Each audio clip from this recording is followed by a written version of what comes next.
Jack knows. Bang. Here we are. We're here. We out We're here. here? We're live. We're live. Oh my god. Oh, Hello, everybody. Hey, everybody. We are Geek Garden. Welcome back to Stay Indoors, the only podcast on the internet.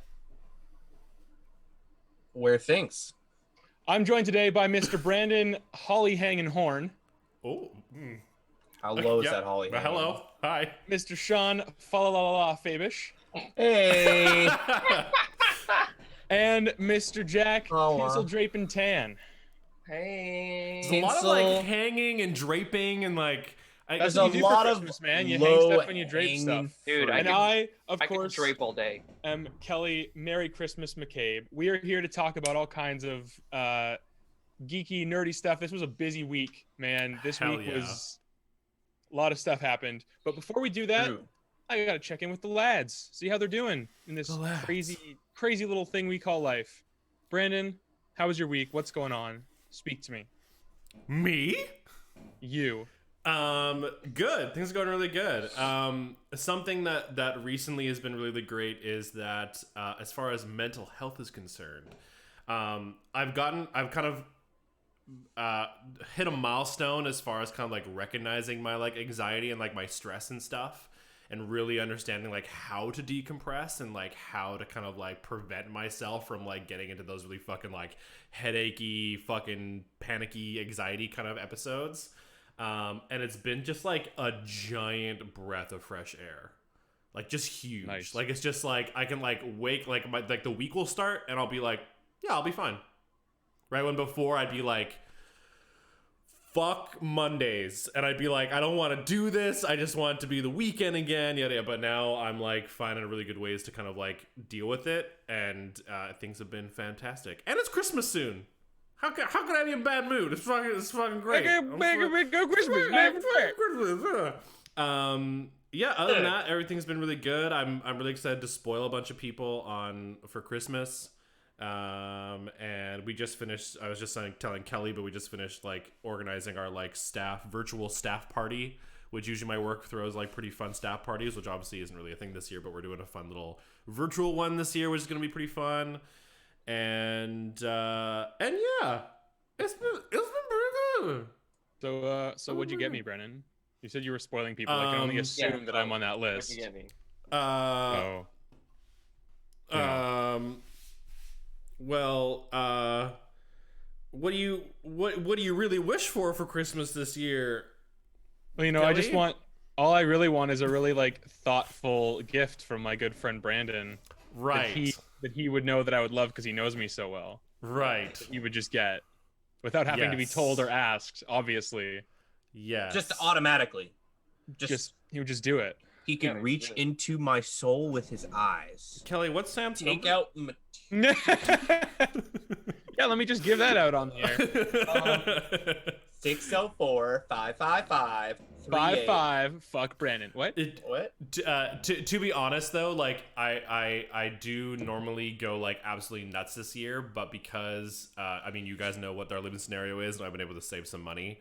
I'm just like getting some like I'm spoiling my parents, and I'm really excited for that and stuff. And yeah, so it's been good. It's been very, very good. Oh, that's great, dude. That's real good.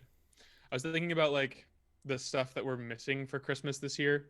Obviously, like I'm mostly trying to have a good time, but you think about the stuff that's not happening. I was like, oh, we're not doing like our Secret Santa. We're not like Yeah.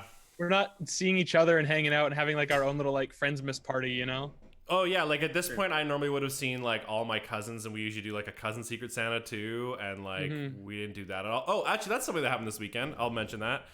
So I mentioned I think last podcast about like our Christmas tree thing that we usually do, and like they like were able to like make a reservation for us. It was so nice. We went there and like they had a bunch of fire pits or for different families, but they gave us like our own like fancy private ass one like behind the barn kind of a thing that said it was like reserved for our family. And they like they initially said in the email like, oh, you're allowed like to cut 4 trees, but we got there and like the dad, like the owner of the farm, was like, yeah, here's your saws, just go fucking cut whatever you want, like you guys always have a spot here at the farm. And it was just very very, very cool. It felt very, very special. Hell yeah, dude. And he was very That's excited. awesome. And like we were laughing because like the person we were emailing with, I think was one of his daughters. So she was kind of being like, oh yeah, like I'll ask my dad, like, yeah, you guys can have fortunes ever. But he's like, he doesn't know how to fucking use computers. He just got a smartphone. Like he's just a very old school guy. And so we showed him, he's like, oh yeah, no, you guys can kind of just cut whatever the fuck you want. Like, we don't give a shit.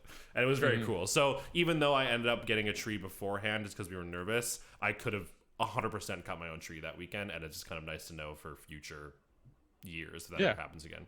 But it was very, very nice. It was cool. It was nice. Rad. I got to see some of my family. We're all masked up and distanced and everything, but I got to see my family and get outside and just kind of do something, and which felt really, really nice. So yeah, Nice, man. yeah. Cool. Sean, how you going? How you being? What's happening? I'm good. Well, I'm good. I didn't sleep well last night because that's the tradition for this podcast apparently. Is that Sean doesn't get much sleep. But yeah, no, I'm doing pretty good. Yeah, not too much to complain or write home about. Yeah, family's still good. Everyone's got their health.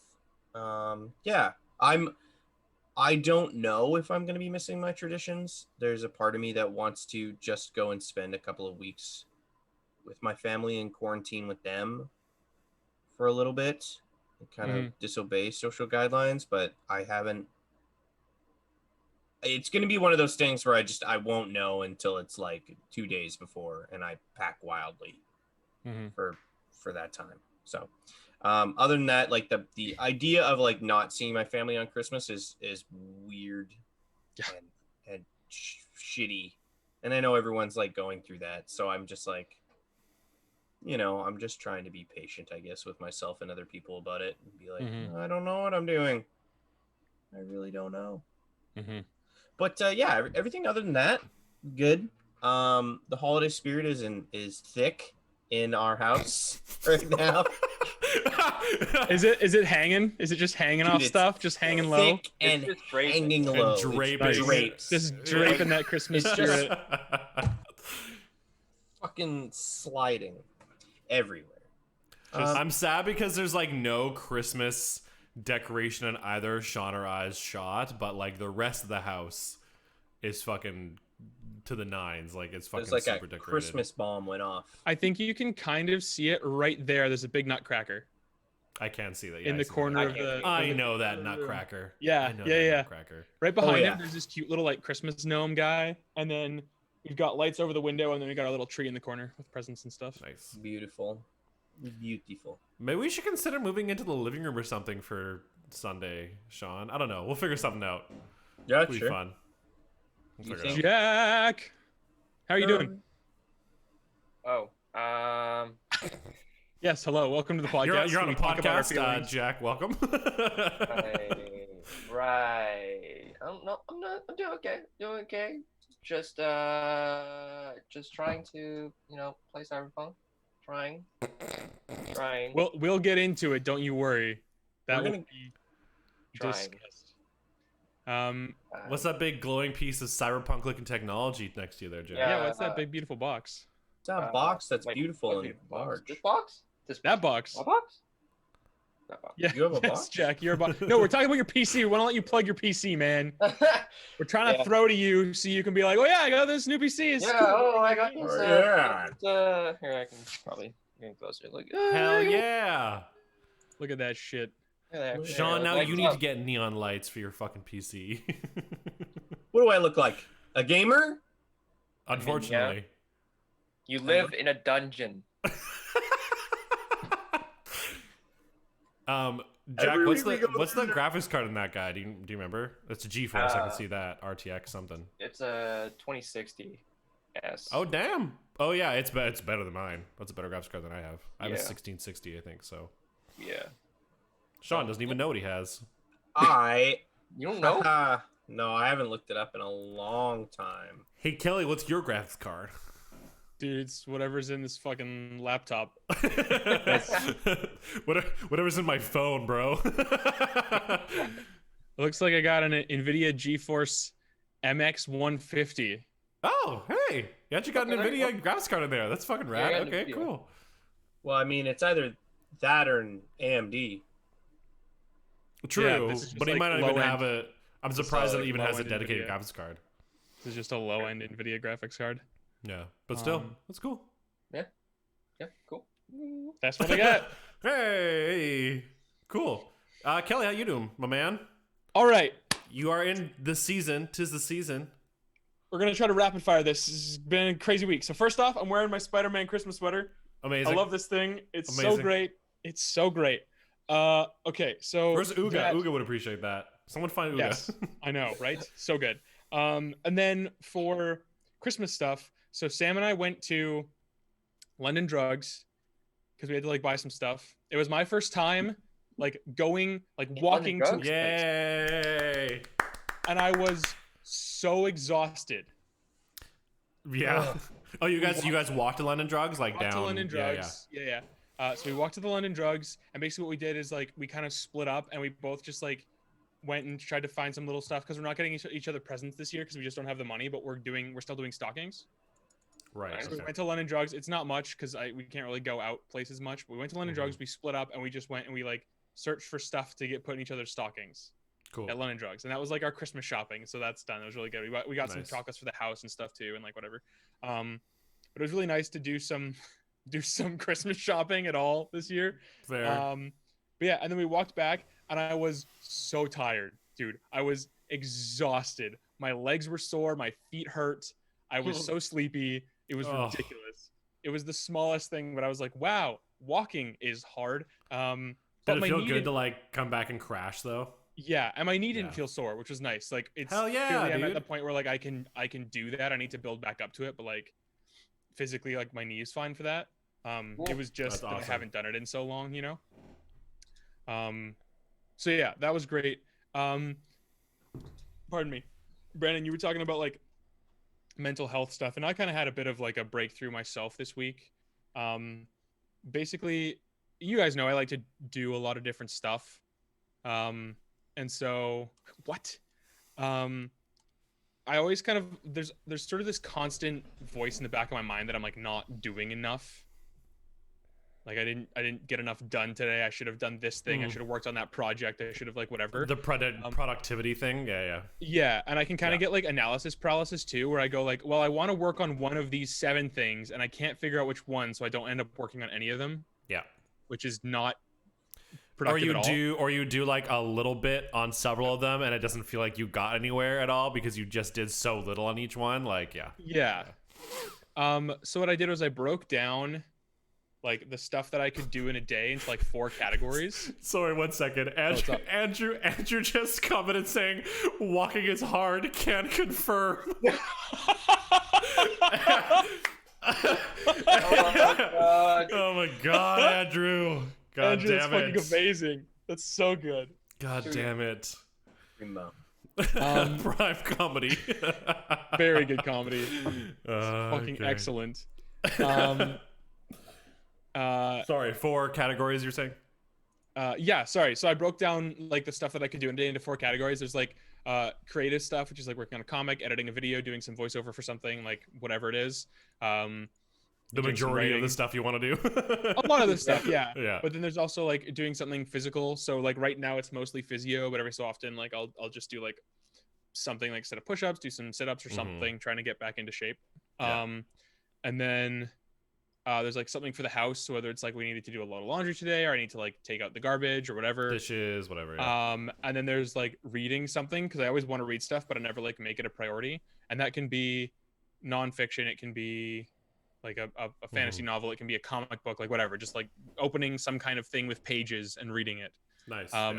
So then I just have to do like one thing from each category every day, which makes it like Okay. a lot more manageable. And I don't Right. end up like I'm sort of trying to create structure for myself with all the stuff I want to do, so that I don't, by the end of the day, I feel like I have sort of a set of goals every day that changes, so that I don't feel like I'm like I have to wake up tomorrow and I need to work on my comic book, and then if I'm just not feeling it, I feel like I like didn't do something that day, right? I can instead write, or I can work on like logos for Geek Garden, or I can work on like D&D stuff, like whatever it is. and it's been really good. It makes me feel like I'm being more productive overall, and it's just been like a really good. It's been really good, like for me. Yeah, I think something I would probably get out of that is like at least a small sense of responsibility, because something like I do a lot is like I'll do the same thing where I'll have like a huge list of stuff I want to get done today, but that will be a you know, a smorgasbord of yeah, I want to work on music, yeah, I want to get this video game done, yeah, I want to clean the kitchen, I also want to like install, like for instance we're doing still home renovations, so it's like, oh, I want to install these in shelves on the wall or whatever, right? And it's like I feel like I should probably look into doing something like that, because then I could actually like, okay, do a thing for the house, do a thing for yourself, do a thing, right, and like do it that way. I think the one problem that I still have all the time, and I don't think that would be the best solution, is thinking that doing the thing I want to do is relaxing. So like I'm like, oh, I really want to work on music or whatever, and then I go, oh, I have 3 hours of spare time today, I'm gonna spend that entire time doing that thing I want to do, but then you end up like working anyways, you know, that you relax. At least that's been a big part of my realization this week, is it's like, no, Brandon, you actually have to like not do anything, like at the maximum, like watch or play something, but beyond that, like don't do anything. Yeah, just relax. I'm trying to find the balance with that for myself too, because like, you know, I want to eventually in my life, I would like to have like written a screenplay, like finished a comic, and potentially written a novel. And right now, like none of those are jobs at all, obviously. Like right now they're just hobbies, but I'm trying to find, I guess, the balance, like the discipline and the balance where I'm not beating myself up over it, but I am committing time to it and honestly working on it and trying to make a thing. And trying to enjoy it too, right? Like I'm trying to remember that the reason I started making a comic book was because I like drawing comic book characters and I like comic book stories. And so trying to remind myself that putting up some of these structures of like, you really should spend time doing this, is because at some point you wanted to, and now you're putting it off because now you've put pressure on it because now it's a project. So that's something that I'm still working on, is finding the balance between like the discipline to work on it as a craft and the fun of enjoying it as a hobby. That's still a balance that I haven't found yet, but it's something that I'm working on. And like this structure is helping, because then when it's like, do something creative, I know that I have to do something and put some structure on it, and that it has to be, or that I'm doing it because it is a craft and something I want to work on. But in that moment, that day, the specific creative thing I'm doing is just whatever I want to do right now. And so it's helping with that a little bit. Like it's kind of helping me figure out how to bridge that gap. Yeah, no, that's good. Nice. Yeah, I don't think I'm all the way there yet. Like I don't put as much time as I should on stuff if I want to really finish projects, but I'm getting closer to figuring that balance out. But the last couple days it has been a crapshoot, because I started playing Assassin's Creed Valhalla. Oh, you bought Valhalla? Yeah. Nice. Well, like Sam and I got it because then like we both want to play it. Right. Yeah. And she was like really pushing. I was like, I don't know, I just finished Odyssey. Like I kind of want to like wait for a little bit before I get into it. And she's been playing it a lot, so it's been like on the TVs and stuff. But she wanted to talk to me about it, so she was like, you have to like just start playing it, please. I think you're gonna like it. And I actually really do like it. I think in almost all ways it's a step up from Odyssey. In terms of like being a well like directed game that seems to have a bit more focus. The combat still isn't great, but I think it's a step in the right direction. It's just that the animations and some of the timing on stuff is like a little weird and doesn't quite work, but the core sort of like idea of it I think is a lot better than it was in Odyssey. You know, they're trying to blend like being a sneaky assassin with being a Viking who like raids villages and stuff, so that's can be a little bit weird, but yeah, the story so far I'm really enjoying. The world is fun. They've reduced a lot of stuff off the map and made all of those things that are there feel a lot more special. Nice. That's good. It isn't just like a looter. You're not getting constant stuff. You're getting like specific pieces of gear from specific places. So you're not just constantly cycling through a bunch of like bullshit weapons. You have like a few things that really matter. And Yeah. yeah, and I'm just getting to play as this like sick ass like 10th century Norwegian Vikinger, and it's amazing. It's so Hell great. Yeah. Cool. Going on my little long ship and raiding little settlements along the coast. Yeah. Pillaging, Kelly. Kill them. Jack, we're not getting into this, Jack. I think I'm gonna check it out after Christmas, I think. Yeah, it's definitely I'm enjoying it. I've heard that like it kind of drags on. The beginning's good and then it just keeps going for too long. So I'll see how I feel in a few more hours, but so far like I'm genuinely just going off to explore because like I want to, because they made the world interesting and there's like fun stuff to do. And Right. So far I haven't hit like a level gate yet where it's like, no, you can't do the story yet, go do some bullshit. Yeah, right. So Hey, we'll do see if some that good happens. bullshit Let in me know that how shit. it goes. Yeah, we'll see how that happens. I'll keep you guys updated, but so far I'm enjoying it quite a lot, and it's actually like I'm like, holy shit, I need to get off the game. Like I'm not tired of playing this Assassin's Creed game, but I need to stop because I have things I need to do. Nice. And that's a nice feeling. It's nice that Assassin's Creed, and also like they're doing story stuff with the modern day that again is like interesting. Like I was playing the game and something happened, and I just kind of turned to Sam and I was like, Sam, is Assassin's Creed good again? What happened? Because I'm actually like interested in the modern day storyline again for the first time in like a long time. Well, I think part of that is they finally committed to making a character. Yeah, like having Layla Right. and having like seen where she went from the previous games to now. They did do the bullshit thing though. I have to look up what happened, but whatever DLC there was for Odyssey that I didn't play, like affected the status quo for the present day characters. They did that Oh. before, Yeah, though. no, yeah, exactly. That's why I said Yeah. again. I said Oh, they did it right, again. Because they did that with Desmond too, and it's fucking annoying because they're talking about all this crazy shit that happened, and I'm like, what the fuck are you talking about? What happened? How did I miss?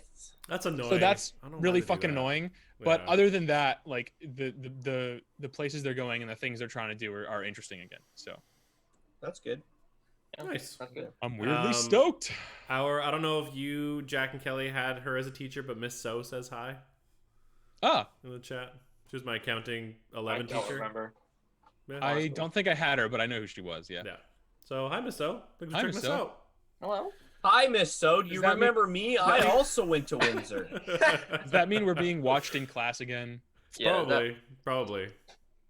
I know you think they'd have something better to do in high school, but Right? I know, right? oh well. So engaging. Brandon, did you wake up at 6 a.m.? No, I did not. Fuck Yeah, that. okay. Did you? You didn't do it, did you? No, did not. Andrew, did you get a PS4 or PS5? Sorry, in the chat. Andrew, did you get one? I'm assuming you Did would you? tell us if Did you you? did. Did you? Did you? Did you? Just do it. Did Just do it. Sean Um, tried this morning on Shoppers and he didn't do it. Sean, you tried? I was up at 5. He was up at Yeah, 5 in he, the morning. he was still awake. He hadn't gone to Oh, bed. he was still awake, right? No. I had gone to bed for several hours, Kelly. I hadn't fallen asleep. There's a difference. Right. Sorry. My Oh, apologies. right, My right. apologies. Um, if yeah. you- Andrew says hell no. Yeah. Also, Georgia said that Miss So remembers all of us, including you, Sean. Yes! Proof that I went to Windsor. I mean, there's no proof. Sorry. No, there's proof. I have a diploma from there, or a thing. I don't see it. You don't need to see it. I need to see Uh-huh. Uh-huh. Hey, what is this? Am I Barack Obama? Are you all demanding to see my birth certificate right now? Jesus This is fucked up. It's trash. All right. Well, it's a shame if you couldn't get your hands on a PS5 if you don't have a high-end PC, because you won't be playing Cyberpunk for a while. Well, you could play it. It's just a piece of garbage. It's just carbo. It's like Yeah. a flaming Also, dumpsters I rolling don't want to by. say. I won't say too much about it, but Brandon, like, I just can't. I just don't want to go the same path again. That's all I'm just gonna say. As what? What path did you go? What do you talk? Oh, like So cryptic. I see what you mean. Like your life path in the game. Yes. I understand. No. I spoiled like the first like 2 maybe 3 hours of the game for me. Yeah, it's pretty garbanzo beans. Yeah. I'm not gonna get into It it unless we literally decide to, does but nothing. yeah, it's pretty brutal. Yeah, I'm just gonna say that I'm just like fucking sad. I'm so sad that Cyberpunk is a fucking hot mess. And it's all because of the bullshit system that we literally it all comes down to fucking capitalism, and it's fucking garbage, and I fucking hate it. And I'm so sad because there are so many people who had, like, Sean and I have been talking so much about it, and there's just so many people who were so ready for this game, and they had their heart and their trust in it because CD Projekt Red like had such a good track record that they're like, no, like, this game is gonna be fucking amazing, it's gonna be so good. And to be honest, I think like 2 years ago it was gonna be fucking amazing. I think it was gonna be a fucking amazing game, but then they just like they bit too much off, and they couldn't figure it out, and they needed to force a release, and it's just a fucking crumbled mess.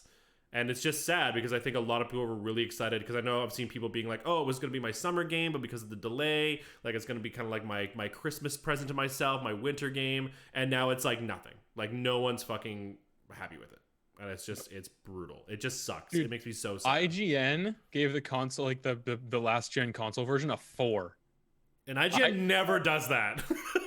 IG fucking N gave it a 4, dude. Yep. Holy shit. Yeah, they did give the PC version a 7, though, I think. Yeah, like, apparently it's like better on the PC. So like, well, apparently on PC it's beautiful. Yeah, apparently on PC it's beautiful. I will believe that. But you have like a high end. So they gave the PC version like a what? A 7. 7. Oh, okay. Yeah, their average score they normally give most AAA titles. You made a game. Yeah, and it's not inherently awful. Yeah.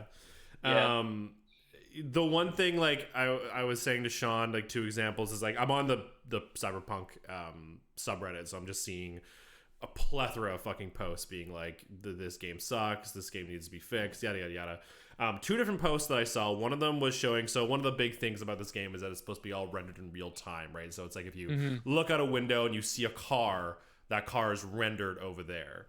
Now, I don't know, to be fair, I don't know what this was on. I don't know if it was on PC or console or whatever, but essentially someone had taken one of these shots, so looking out the window, and they zoomed in to like a roundabout in the street, and you look, and it's all these fucking broken ass pixelated cars that are all the same car. They're like this like dark grayish blue color, and they're literally just in a loop, just going around this fucking roundabout. And then there's like 3 or 4 other cars that what they'll do is they'll just appear in the middle of the roundabout, and then take the exit off, disappear, and then reappear, and just like keep doing that. And that was the like rendered in real time cars in the background.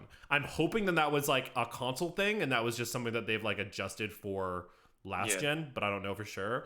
But then on the other side, someone posted a video of like an NPC, just like a random NPC they ran into in the street, and he was sitting on a bench playing guitar, and it was 100% accurate. Like, as a guitar player, I was watching it, and the guy who posted was also a guitar player. That's really cool. He's like, no, every single thing he's doing from like, and it was hand picking too. So he was fingering all of the strings, strumming, and moving all of his fingers. You could hear the string slide. You could hear every note he was picking. Like, it was insane. Like, it was just 100%, and you never see that in a fucking game. No, that always drives me crazy. Generic, yeah, it's just like a generic animation, and then the guitar sound. And you're like, okay, cool, like whatever, right? And usually you can like pull it off if it's like strumming, because then it's not as noticeable. But this was like a super detailed, like chord changing picking part, and it was 100% accurate. And I'm like, okay, well, what happened? Why is there so much like attention to detail here, and then like fucking dick all here? Well, the thing is again, they're trying to make an open world with like so many NPCs that have complicated systems. So like take that guitar for example. That takes like a certain amount of animation, and like you have to have the animation and the sound file synced up perfectly, and then you have to tell the game that that's what's playing, so the game plays the audio, so the animation and that line up while the player is like looking at it, right? But the problem is like that's rendered and playing when you're not looking at it, which is not what a game is supposed to do. Games aren't like, that's eating up processing power that could be going to making the environment stay there.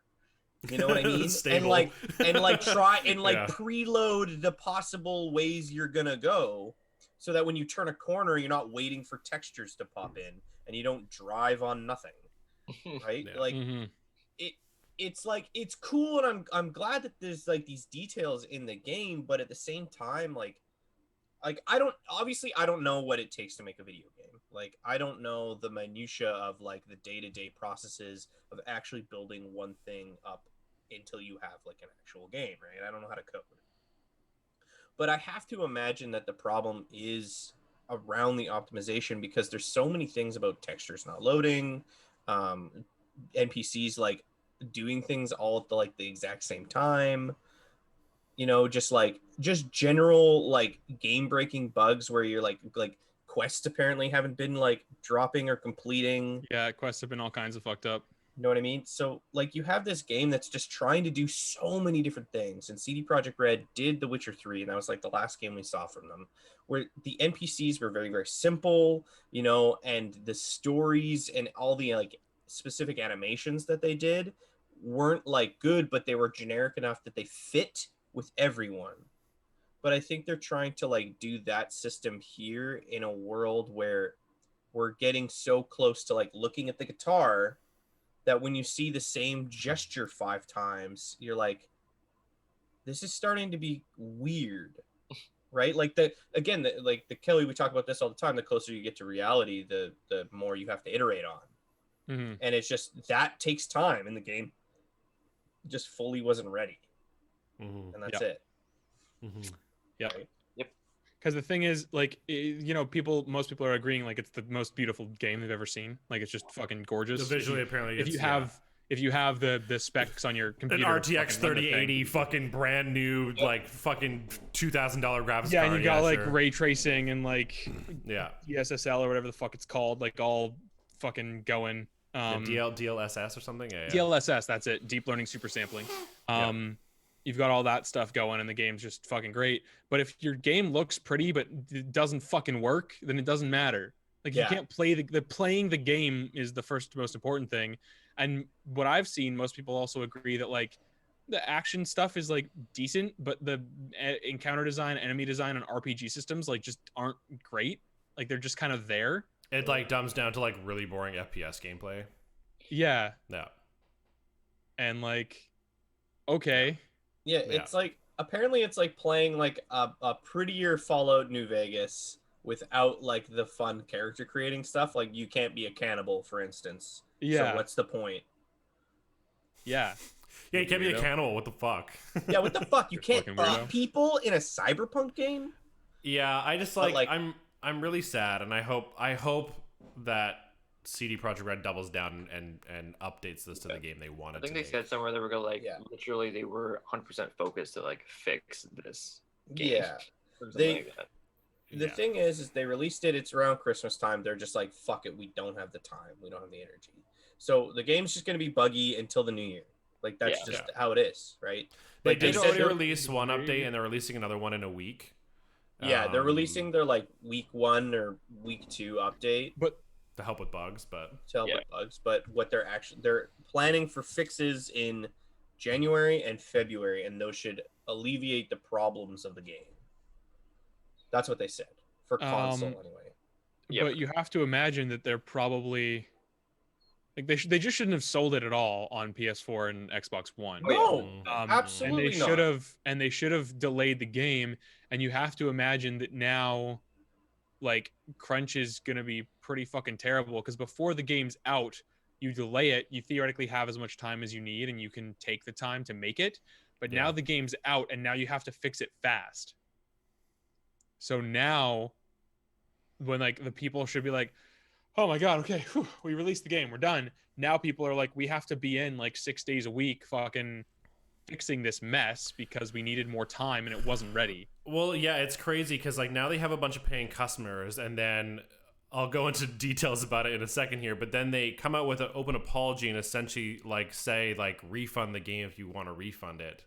And so now they have to like make their money back because of their letting people refund, right? Which is so weird. And then apparently like right after that, they like one of the like leads at like CD Projekt Red that said like, oh no, we're not encouraging people to refund, but we're just saying that if you want to, you can. And I'm like, well, like You just said in your apology, like, refund it, and if you have problems, like, let us know. So people are gonna fucking. Well, they try to literally get a have like a refund. website that they set up that's like help me Yeah. refund Cyberpunk or something. Apparently a big fucking issue is that they released that announcement without fucking talking to Microsoft or Sony at Yeah, all, I was and gonna say Sony that. specifically And then you has have like Sony a not really doing it. strict return policy, and so apparently Sony's fucking like phone lines were just like clogged the fuck up with people being like, I want to return Cyberpunk, and every single phone conversation was, sorry, we can't, like, it's against our policy, you played it, sorry, we can't. So then they're clogging up their own email website service because a bunch of people are going, well, hey, Sony won't let me refund, so what the fuck are you gonna do about it? And I haven't seen what the response is yet from CD Projekt Red, as far as like what they'll do to someone if they can't get a refund on from Sony. But like, what a dumb fucking move! Like, Well, really fucking stupid. Yeah. It just goes to show that, like, not only did they not care about console release in general, because they literally said so, but they also just didn't even bother to look up the refund policy. You know, it's just Or like, talk to Sony and Microsoft, the two companies that they're working hand in hand with to make sure this game is on their consoles. Yeah. Like, it's such a knee-jerk thing, like, oh, we have to fucking write an apology, let's just let them get refunds. And then like they send it and then they go, oh, oops. Yeah, and Like, that they're is not not even a good taking any look. care into trying to solve the problem. No. What was I gonna say? Is about the console release. Because Sean's saying they said they didn't care about the console release, which is very obvious. Oh yeah, it was with the reviews. People weren't. They didn't give out review copy or review code for the consoles, and people also weren't even allowed to use their own footage for reviews prior to the game's release. Oh yeah. Yeah, Like, which is fucked up. That's fucked up. Like, that should have been alarm bells fucking going off, blaring for everybody. well, yeah, That is real bad news. Someone again. Go ahead, Sean. No, I was about to get into a different topic. I was gonna say someone at CD Projekt Red is stressed the fuck out, and it's a combination of like their fucking investors and stockholders and like whoever their higher up might be, whatever, and they're just making bad fucking calls right now, and I think they need to go away. I think they need to take a break. They need to either quit, get laid off, whatever, and like they need to fucking slow down and figure their shit out, because someone keeps making mistake after mistake, whether it's the choices they made in game development or the release or this fucking apology, whatever it is, someone keeps fucking up. Well, and I think they need to fucking slow down. the apology was from the like management team of CD Projekt Red. Like, there was six or seven names on Right. on that letter. So I do think it's a company move. Like, I don't think that they're not talking, and I think that like the problem is they're actively making these bad decisions, because I think the alternative is worse for this company. I mean, yes, but like those 7 people probably went like, oh yeah, you know what, we should offer refunds, but it was probably one guy's job to be like, well, I'm the guy who talks to Sony and Microsoft. And he was like, oh yeah, no, I think we should issue refunds. And then he didn't think about it, and they just said yes, and then that's where it fucked up, right? So it's like, they might have made a decision to make that move, but it's still someone's responsibility to make sure it goes well. Yeah, I'm not saying they didn't fuck up, but I'm just saying like, it's ultimately their fault. They didn't manage the project very well. They came too close to their release date. They stalled their release date 2 times before releasing it in December, and it released to a buggy mess, and they should have waited even longer. They should have released it in May 2021. That's really what it was. Yep. They shouldn't have released it 4 times. Wasn't it May, sometime in the summer, September, and then now? Was it May, August, September, and then something like that? Something Or like May, September, November, December? I thought it was only twice, to be honest, but all I know I'll is look it up. for sure it was May and September. Yeah. But like you said, Sean, like it should have been delayed. And you know, one of the things that they had going for them going into this game was that they built up a reputation for being very pro-consumer and being like, you know, with like releasing Blood and Wine and Hearts of Stone at like a reasonable price and adding little fixes and add-ons to Witcher. And they have those like sayings they used to have where they're like, one of them was, we'll release the game when it's ready. That was like a thing. They're like, before they were announcing release dates, when people kept asking, they were like, we're going to release it when it's ready. It's going to come out however long it takes us. That's when we're going to release it. And they also said something about like, we're going to leave the greed to others. right? Like that was like a quote they had because they were like Yep. giving a dig at like EA and stuff. Like, Yeah. we're gonna release complete games. We're not gonna fuck people over. Like they were staking their reputation on being the good guys. And so, like when EA releases a buggy fucking game, it's like, well, yeah, of course they did. But then for Cyberpunk to have like planted their flag, or for CD Projekt to have planted their flag so firmly that like our game is going to come out when it's ready, and we're gonna do right by the people who buy our games and give us money, and then to completely drop the ball like this is a really bad look. And whatever game they release next is going to have a lot of scrutiny. Well, yeah, I mean, all their games should have scrutiny. Like, I don't think just being like, "Hey, I'm the good guy," is enough reason to be like, "Well, I trust them as a company," because they're a fucking organization of people. Oh no, I'm not saying it's a good idea, but it worked. No. Well, it worked sort of. Like, people still don't like the game, and they're still offering refund. Well, to those. Well, no, but I mean, like it was like the most pre-ordered game ever. Yeah. Like it worked before they got to that point. You know what I mean? Like it worked to build up hype and trust that Cyberpunk was going to be a great game. This is easily the most hyped game ever. Oh yeah, ever, by far. And that's insane. Yeah, it's still the problem with pre-order culture in general. Oh yeah, for sure. Right? But like, they made it worse by selling themselves as the good guys in the industry, right? And like they're gonna suffer for it next time around because no one's gonna fucking believe them. Yeah, this is the problem with like pre-selling your game, is then you commit to releasing it in whenever they want it, right? Like if let's say they had just looked at their project and been like, "Hey, are we doing pre-sales yet?" And they're like, "I don't know, man. The game looks like a fucking mess. So let's stop the pre-sales. Let's refund all pre-sales and delay the game, and then not do pre-sales again until the game's actually announced for it coming out." And that's what they should have done. That's what they should have done back in April.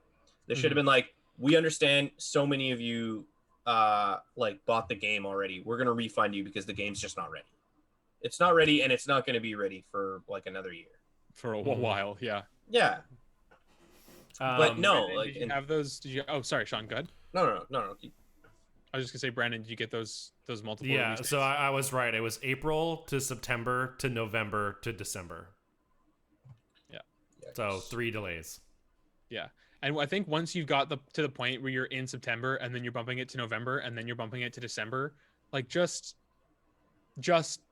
take it off the pull list, man. Like it clearly needs more time. It should have been more obvious, the September to November delay, because that's like, okay, like you just want 2 more months. What's wrong? What's happening over there? Yeah, and like, then another one to like just another month. It's like you're trying to just buy time, and you need to just you want it still out before Christmas. So yeah.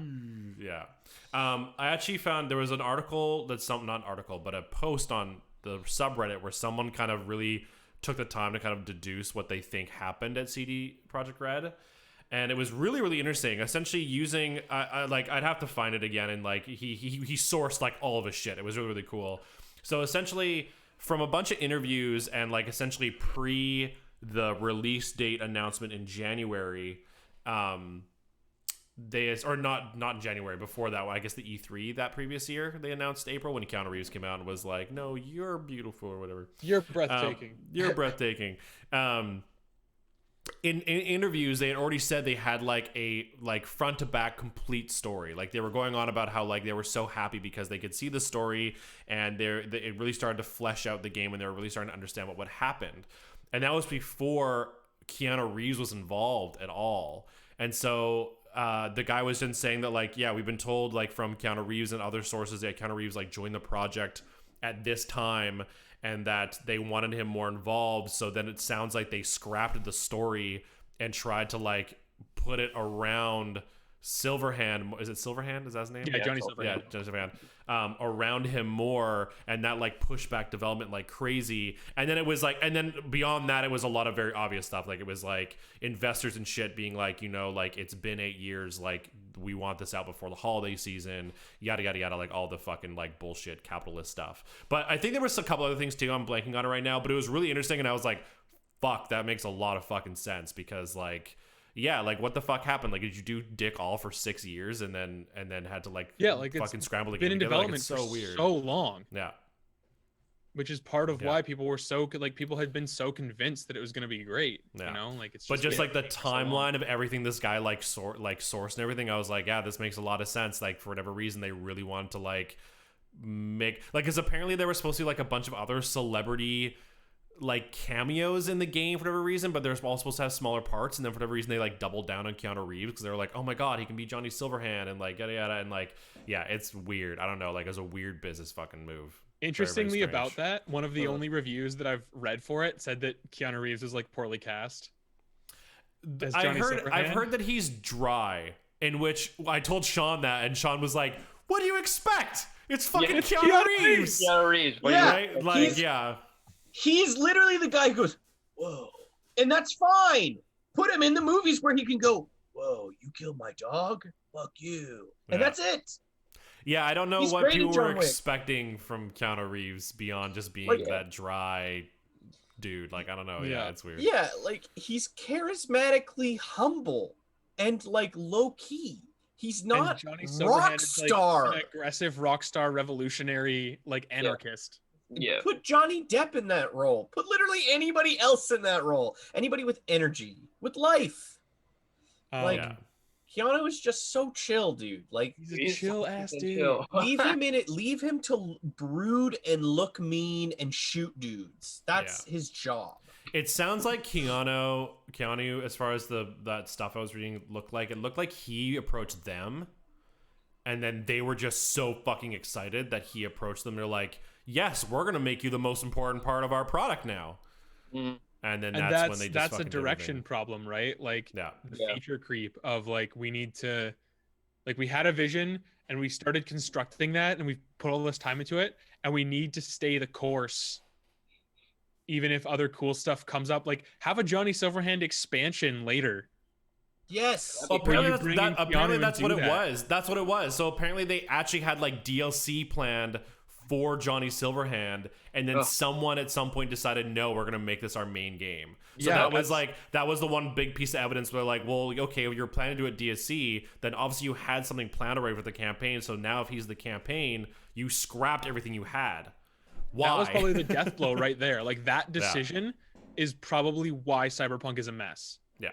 Like everything 100%. Probably stems from that. If that's true, like if that's actually what happened, because that was like a similar thing with Anthem, where like the BioWare writer and stuff like left, and they restarted what the story and world was for Anthem like a few months before fucking launch. Guess what other game they did that for?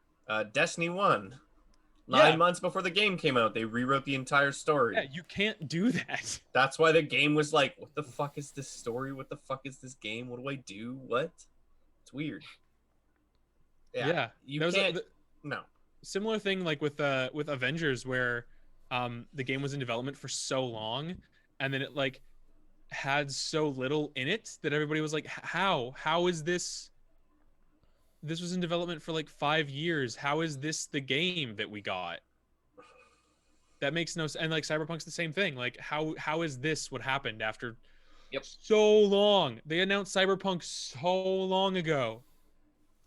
It's crazy. It's so crazy. Really, the subreddit's really interesting. It's full of a lot of people being like, hey, like CD Projekt Red, you should probably do this. And they're actually being like kind of nice and just giving a lot of like really good like advice and stuff and being like, just fix this, and then I hope that you do more stuff in the new year, kind of a thing, and like not just getting mad, just being constructive. Because I think it's one of those games where they wanted it to be good, they didn't get it as good as they wanted to, but they still want it to be good, and so like, you know what, just fix it. It's like that's like the attitude that I feel like they believe is obviously just the right way to go, because just yelling at them isn't going to do anything, to be honest. They don't listen to like people just yelling at them. No, and like they know that the game isn't the way it's supposed to be. Like they're very aware. Oh yeah. So they're probably also disappointed in themselves too. Oh like, yeah. Right? Some guy is like, I am the reason this game is terrible. I've only pre-ordered 2 games in my life, Fallout 76 and this, and they're both fucking trash. You Fallout 76? Oh, no. Stop pre-ordering, man. Just everybody stop pre-ordering. Yeah, literally when I pre-order games now, it's like the day before launch digitally, so I can preload it when reviews are already out. Yeah. And I'm like, okay, like I know I'm gonna buy this day 1, so I'll pre-order it so I can preload it. That's it. That's like I pre-order now. Yeah, but people buy them like months in advance, and why? Like, what does that get you as a consumer? Nothing really. Like, there's a skin, a new gun, but the thing is, they have to incentivize you to purchase it 2 months in advance. Yeah. And there's no point. Like, there's no point to do that. It doesn't really get you anywhere. Because you get the skin and the gun and the whatever if you pre-order it like 2 hours before launch, or if you pre-order it 2 months before launch. Launch. Exactly. You still get all the stuff. So just wait, man. So just wait. Just wait. Like, even when like the last thing I pre-ordered was the Destiny expansion, and I waited till the night it came out. I was like, man, it comes out in like 2 hours. I better buy it. It's just silly. Yeah, so the Reddit post I was citing was written by user Poppy1368, PAPI1368 on Cyberpunk game. Shout out to Poppy. And got that, Poppy? Yeah, he's also commenting on how like it's kind of weird because it was very obvious they had some development team for like 2 years while they were still finishing Witcher DLC. And when they first announced Cyberpunk, it had like a darker aesthetic, like the aesthetic matched the tabletop way more, like, and then all of a sudden they changed to this like bright, colorful version or whatever, which seemed weird. Fast forward to 2016, just released Wine. Glow stick clothes. Sorry, Brandon, I'll let you finish your thing first. No. I'm just trying to seeing if there's anything else I missed. They wanted it to be a huge metropolis. Yeah, 2018 kicks in. They decide to showcase their own Cyberpunk aesthetic at E3. As they later mentioned, the reason they didn't show anything earlier was because they were afraid of the reception, the vibrant style they chose to go with instead of the scrap, darker one. The reception is amazing, and media outlets go crazy. CD Projekt Red start giving out interviews. The game is finally revealed. It's happening. Later that year, they give out this interview quoting, Cyberpunk 2077 has been in development for at least 6 years, and its team recently hit a major milestone. The entire game is playable from start to finish. It doesn't have all the proper assets, playtesting, or bug fixes in place, but seeing the story come together is a critical step in the development process, what Borzymowski said. That was in 2018 that they said that. Yeah. So what the fuck happened, right? We have full confirmation that they worked through at least 6 years in 2018. They managed to finish the story in the backgrounds instead of... Oh, yeah. And they had backgrounds instead of life paths then, too. So they had backgrounds which was more accurate to the tabletop. Yeah. Which is kind of like your classes. Yeah. But I mentioned everything else is bare bones. Since backgrounds are in place, they had the time needed to implement them in a way that affect the story later on. Now, this is the part they fucked up, and that's where development started to crack. I think they intended to feature all kinds of celebrities, but as major characters at the end of the game as a cliffhanger. One of them was Keanu Reeves. They actually managed to hire Keanu mid-2019. Mid-2019! Wait, and what? he apparently liked it so much that he himself convinced him to extend his role in the game, and as we learned from this interview a year later, that he's linked an interview that I haven't read yet. Yeah. Of course, anyone with the right mind would accept it if Keanu asked them to be a big part of their project, so they accepted it. However, the story was already completed. There's no way to capitalize on having Keanu other than rewriting the whole story again from scratch. They maybe intended to add him to DLCs, but due to scheduling conflicts, he wouldn't be able to record for long. So between 2019 and 2020, they dived deep into cutting and stitching together sequences, rewriting entirely new, basically trying to salvage anything they can, putting on hold everything else because the story is the most basic and crucial element CD Projekt Red can rightfully offer. Mike Pondsmith had also commented on Keanu Reeves' reveal that he knew about it just 2 months before and couldn't wait for everyone else to know. So Mike Pondsmith, which I remember correctly, is the guy who created Cyberpunk. I think that's the guy who created Cyberpunk. Yeah. Knew 2 months before they revealed Keanu Reeves. Shouldn't Keanu Reeves been involved way earlier? Because apparently he's like in the whole game. Like he just pops up when you're wandering around the city, and he's like Joker in Arkham Knight, from what I understand. Oh yeah, he is the story. Like that is the it's plot. about him. Yeah.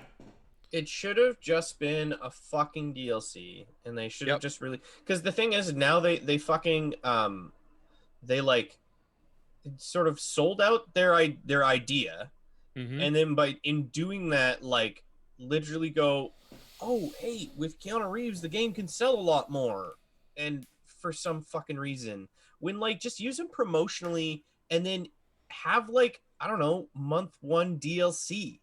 Like they could have just been focusing on this in the background and released it 2 months later, and people would have gone nuts for Yeah, it. like it would have gone fucking crazy, dude. When Keanu Reeves came out at E3 that year, I was like, oh, this is really cool. Like Keanu Reeves is pumped for the game, so they hired him to like fucking announce it. How fucking rad is that? I did not expect him to then be like the fucking main character, essentially, and like fill up the whole fucking game. I was like, oh, okay, this is interesting. Okay, go for it, I guess. You like play weird. as Keanu Reeves.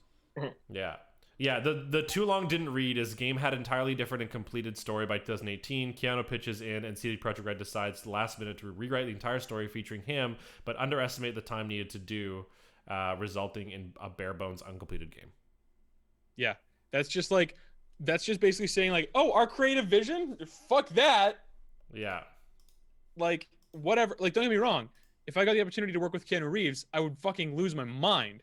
Keanu Reeves is dope, and he's an amazing human being, and I love him. Yeah. I love him. But you need to find the place and the time for that. You don't just decide, oh, we're like a year out, and we're doing an entirely new game.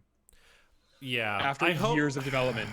I hope that Keanu Reeves doesn't feel like, because if this kind of shit keeps like getting bigger and bigger and the information keeps coming out, I hope he doesn't like feel guilty for like it being a shitty game or something like that, because like that's not his responsibility. If he came forward, right? If he came forward and was like, I want to be involved in the game, but like, you know, I'm a fucking busy dude, so like I'm restrained by this time, like, but I'd love to be part of it.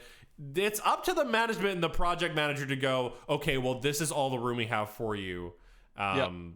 So let's try to get you in, but like we can only offer so much. Not, okay, let's fucking turn the whole game about you. Like, oh, you know what? So you know dumb. what would have been great is like him being an NPC in the game. They just like used his character model all throughout the original main story, and you're like, why is this fucking Keanu Reeves showing up? And then the DLC's all about like him just being like, hey, I'm fucking Keanu Reeves and I'm Johnny Silverhand, and you're like, oh, that makes sense. That's actually really cool because I've been seeing him everywhere. It makes sense because he's like this pseudo ghost cyberware dude. And now I have to deal with the thing that's about him. It would have been so cool because like I feel like they could have done like the same thing that they do in the main game, which is like he's like a figment. He's like in your brain essentially. He's like hacked into you. It would have been cool to still do that and him just like appear at like weird crucial story moments or like between story moments, just like the Joker does in Arkham. And then at the very end, he like, I don't know, is like there all the time, and then like that's the cliffhanger for like DLC or the sequel or whatever. That would have been so fucking cool. And I think the other thing is too is that like I'd argue most people, including us, the four of us, are not familiar with the Cyberpunk tabletop. Like I only know it exists because of the game, to be completely honest with you. And the only reason I know about Johnny Silverhand is because everyone freaked out about Johnny Silverhand, and so I saw people posting about Johnny Silverhand. But it would have been really cool for it to be just like not have to worry about a lot of those references and just like introduce people to like what the fuck Cyberpunk is. And then that's just like a little treat there for like everyone who like knows the game and knows, you know, and they'll see him and be like, yo, what the fuck is that Johnny Silverhand?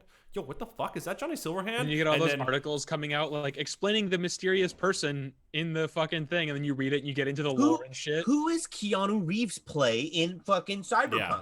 Well, Mythios actually means mercenary. It's funny you would ask, because a lot of people have been asking who Keanu Reeves plays in Cyberpunk 2077. That's because Keanu Reeves plays a mysterious character in 2077 that people have been asking about.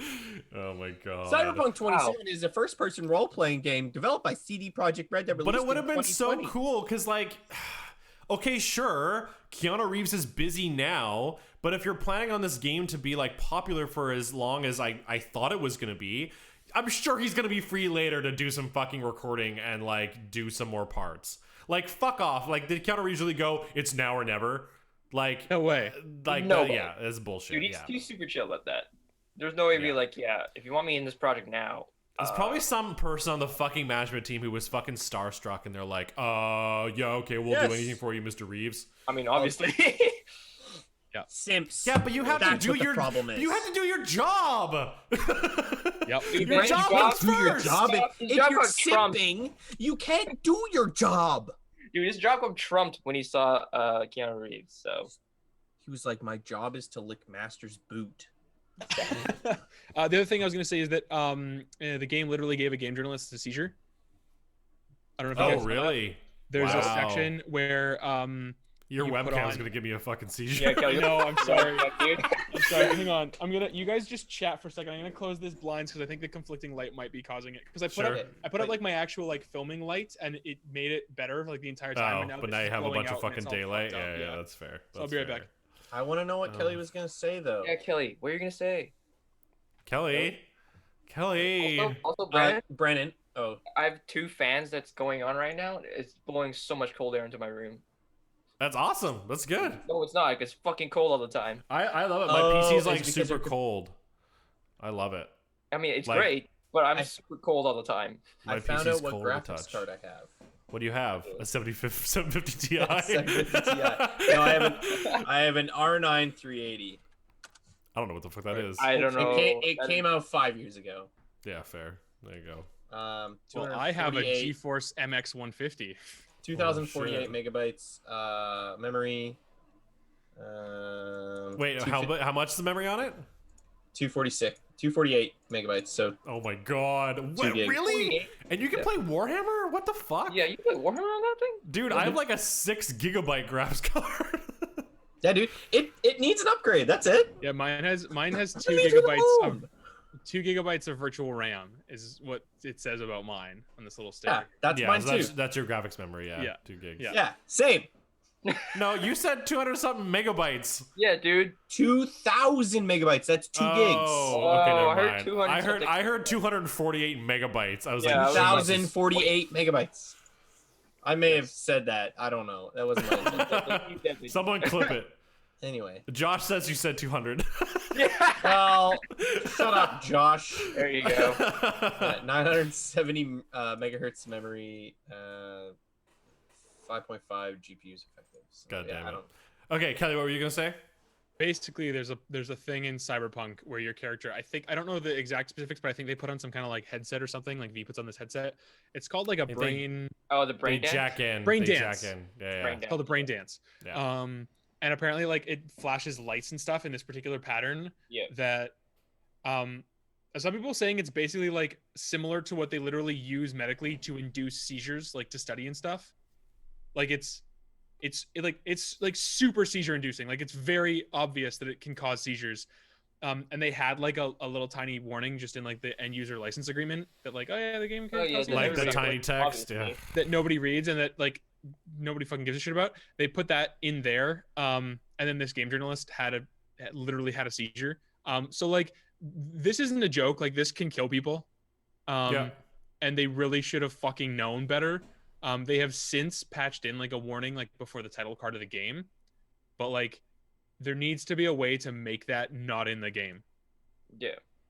Yeah, it's I'm not sure, just. I'm sure there's like other things that you can do to like kind of induce that sort of like going into this like virtual reality kind of animation or Yeah. visuals instead of just Yeah. making it like a seizure inducing Just visual. do fucking like Matrix code or some shit.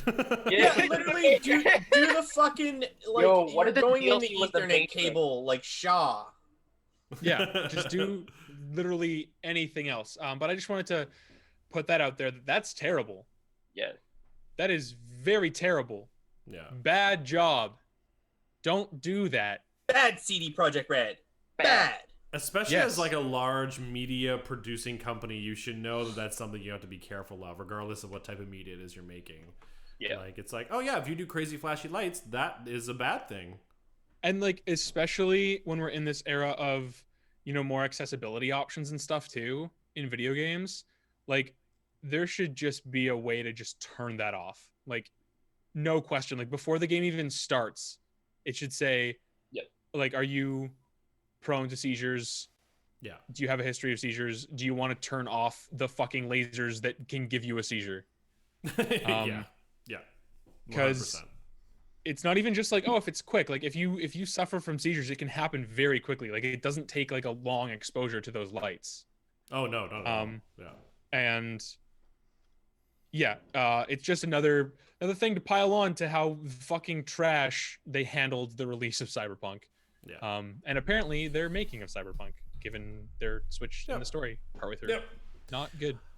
It's just it's it's actually, to be honest, it's really hard to believe, to be completely honest with you. Right? It's really hard to believe because I'm like, Witcher 3 is like my favorite game. It's fucking amazing. What the fuck happened?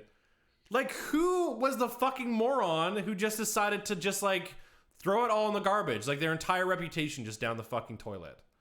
Like literally in several, exactly, like several of our own podcasts, we have going like, yeah, CD Projekt Red is fucking great. They're a fucking great example of video game companies right now, and more companies should be at CD Projekt Red. And now I have to take all that back every single fucking time I've said that, and that sucks. That sucks to have, like, in an era of greed and capitalism and just like fucking business bullshit. It sucks to see that one kind of like light just gone. Yep, gone, and it sucks. And yeah, and it's just, it's so like, I understand why people are upset, and they should be fucking upset 100%. I'm fucking sad. Like, I was really stoked to play Cyberpunk. I was legitimately kidding of like taking time off work and just like fucking like diving into that fucking game because I love Cyberpunk. I love the genre, and yep, I'm probably not gonna play it anytime soon, if not for like a year, until they decide to like, until someone on Reddit goes, hey, this game's actually kind of good. Yep. And that's they fixed it. That's kind of like the sad reality of like video games nowadays, right? Is they release this like broken, unfinished fucking thing, and if you're lucky, like a year later, it ends up being a good game. Yeah. Then the game is fixed when it should have been released. Oh, go figure. Yeah. Yep. You know what game released perfectly? Bloodborne. Beautiful game.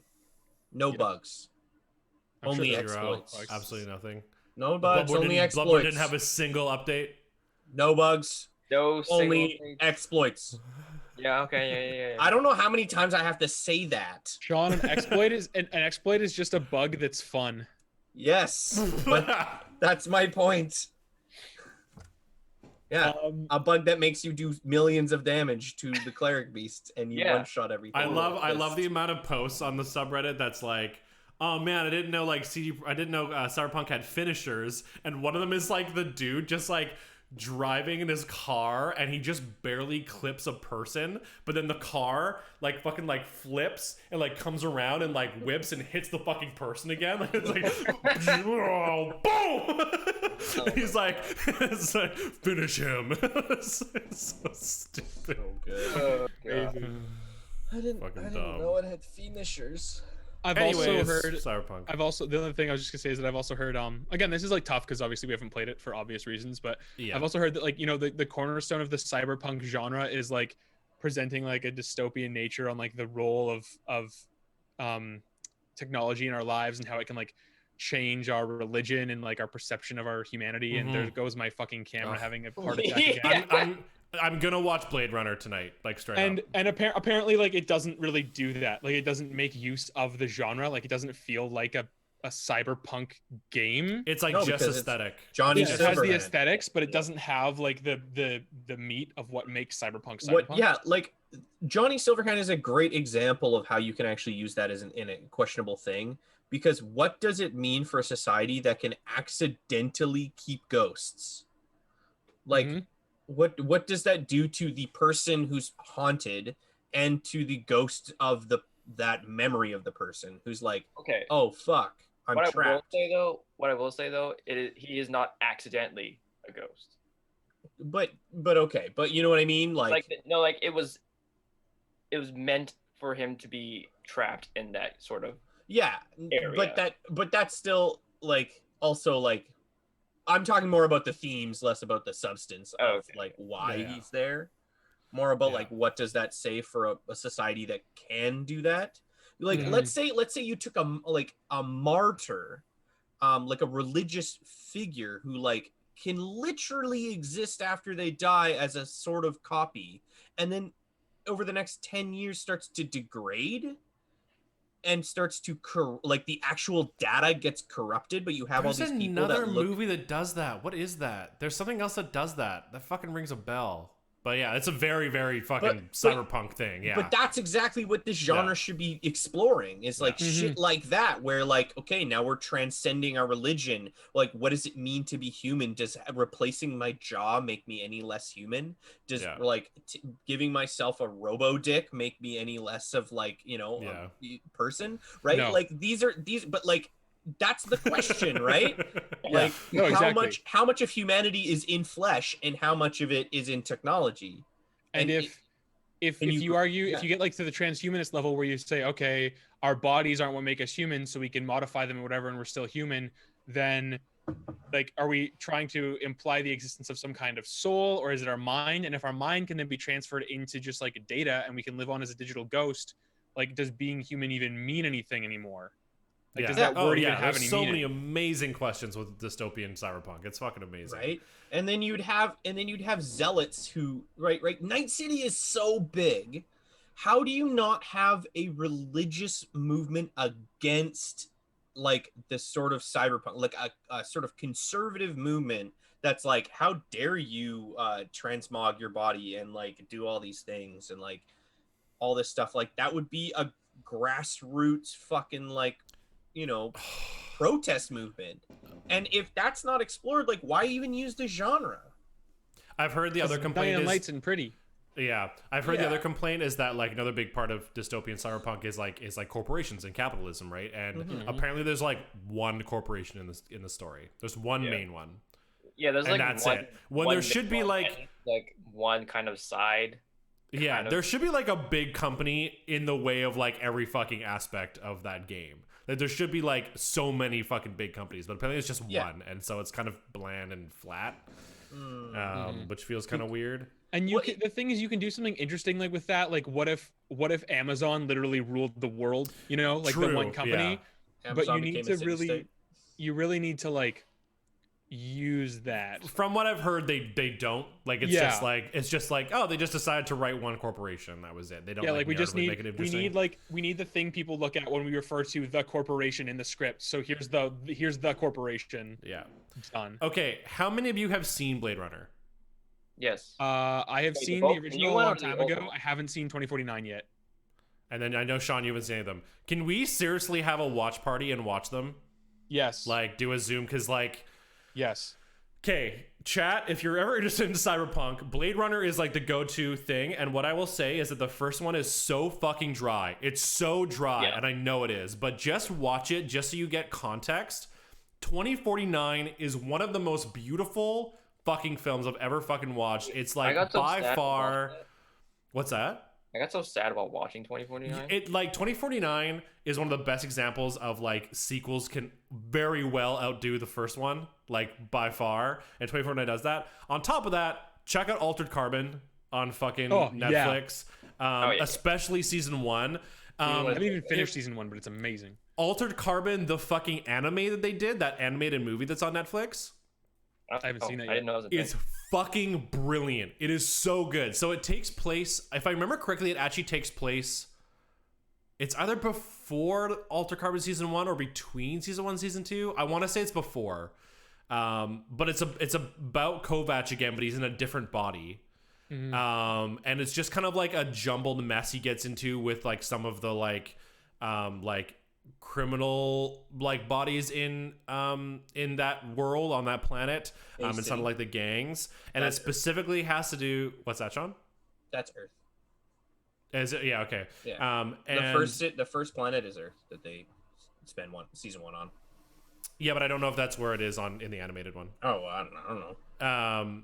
And then, but that one, the animated show has to specifically do with like the passing of like the leader of this like one of these like gangs or whatever, and it's really really really cool. It's very very interesting, and it tackles all those things Sean was saying, where it's like, you know, like a zealot who like can live forever or like whatever, right? Like it's very very cool. Well, yeah, but Altered Carbon actually explores those things, right? Yeah. Like, what is humanity? Does humanity even matter? Like when you can transport your mind into any other flesh, what does it mean to be like, what does it mean to have a gender? What does it mean to like have a body, have a race, have like an identity? And you again, like you quote unquote like accidentally make ghosts because you have all these people who have lived forever, but they've been in new bodies so much that they're like, yeah, like I used to be fucking George Washington, but now I'm like, I've been this person for the last like 80 years.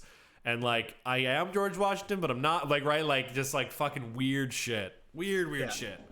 And then it does do that thing where like religion clashes with it too, because like without getting into spoilers, there's people who like very strongly don't believe in being like the stack technology using and the re-sleeving and all that stuff. Yeah. And Yeah. that's what the genre's about. Like you can tell different stories, obviously, like explore it in different ways, have different statements, but that's what the genre is about. That is cyberpunk. But if you guys are down, and I would love sci-fi to. dystopia.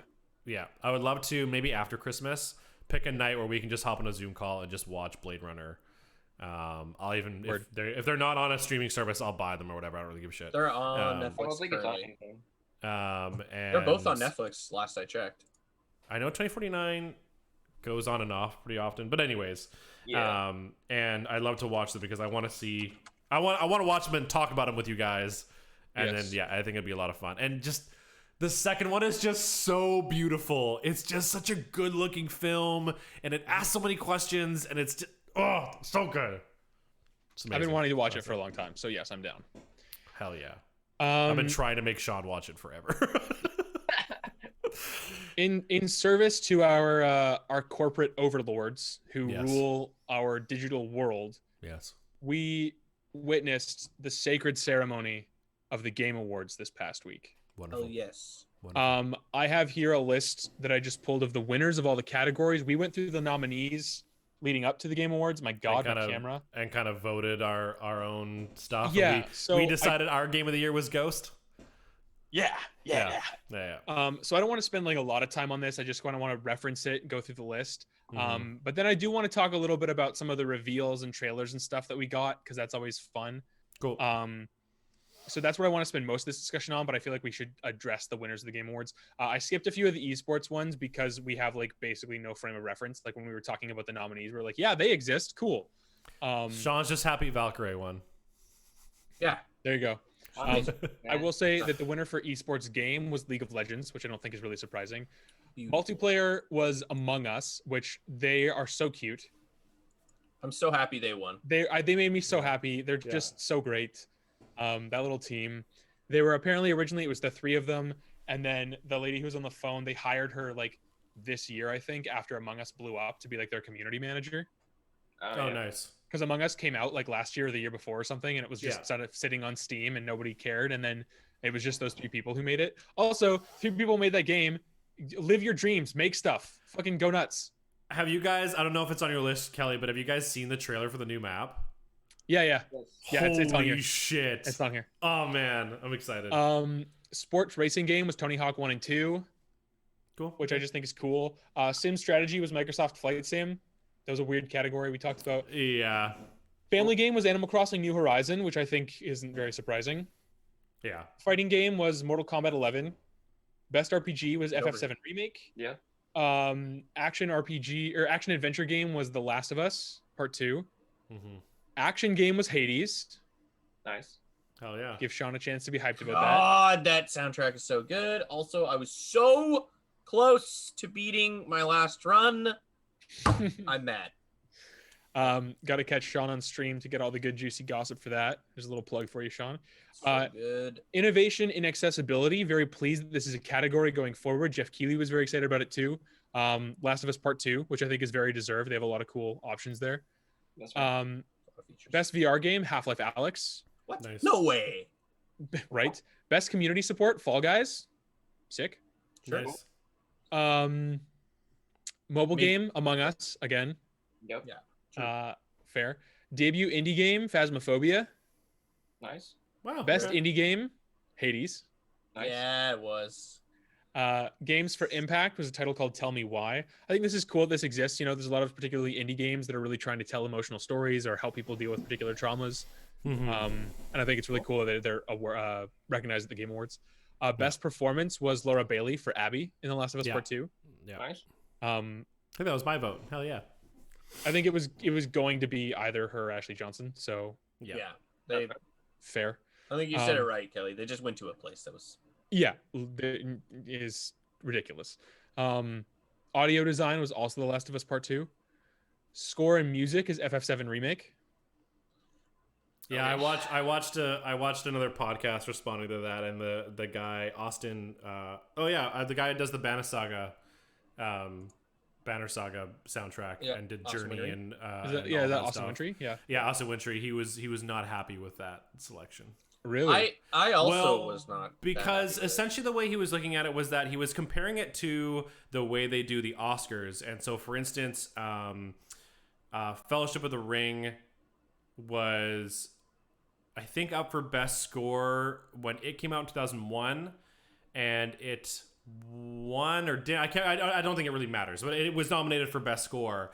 And then in the next year for the Two Towers was disqualified because it essentially had the same score as the first one.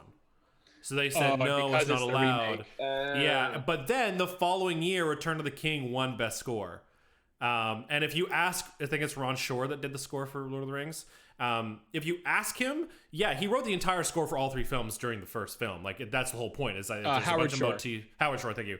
There's a bunch of themes and motifs that are used for the Ring and different places and characters in the Fellowship, yada yada. So like, yeah, it makes sense. But it was weird. It was disqualified for Two Towers, then they won Return of the King. Yeah. But anyways, that was his comment, being like, well, like, he's like, I didn't listen to the whole score, so I could be wrong, but like, my opinion is that like in Final Fantasy VII, the original has a very, very famous score, so I can't imagine that they didn't just like reiterate on it, but essentially use the same music for the remake. Yeah, like re-record it and everything, but yeah, and maybe add some orchestration stuff, because back on PlayStation you were constrained by memory.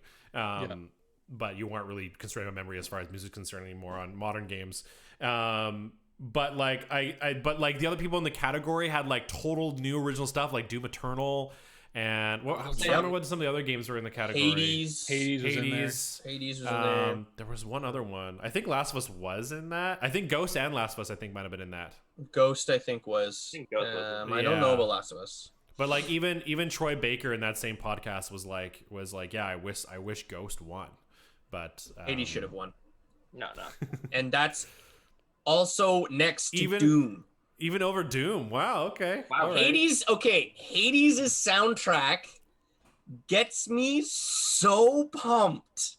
Amazing. Every single Doom? time. Yes, dude. Because every single time Tartarus, like the first section of the game, it's just like it's got this perfect like slow crescendo into the boss, and then the next one it does the same thing, but that soundtrack for the second area is fucking so good that every single time you're like, fuck this boss, fuck it, fuck this whole thing, fuck it. But the soundtrack is just like dun, dun, dun, dun, dun, dun, dun, dun, and you're like, yeah. Literally last night. I don't know, Sean, if you've seen the the actual version of the video for BFG for the 2016 Doom.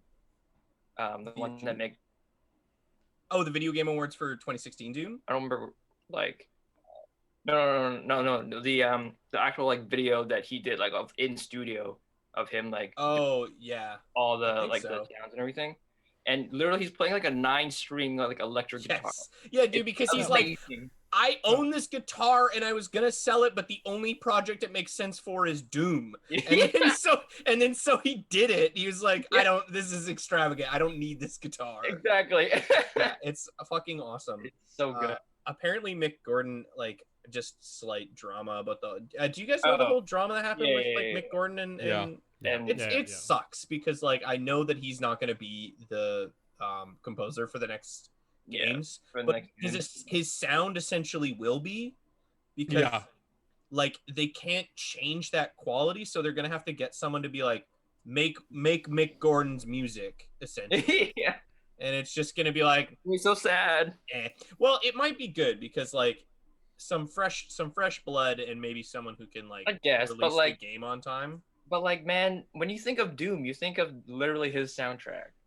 That is yeah, it sucks because like his soundtrack was really iconic. And honestly, if you guys like, I was literally just listening to it, but the video game awards, like London Symphony Orchestra best games, yes, yeah, I is saw that. so good.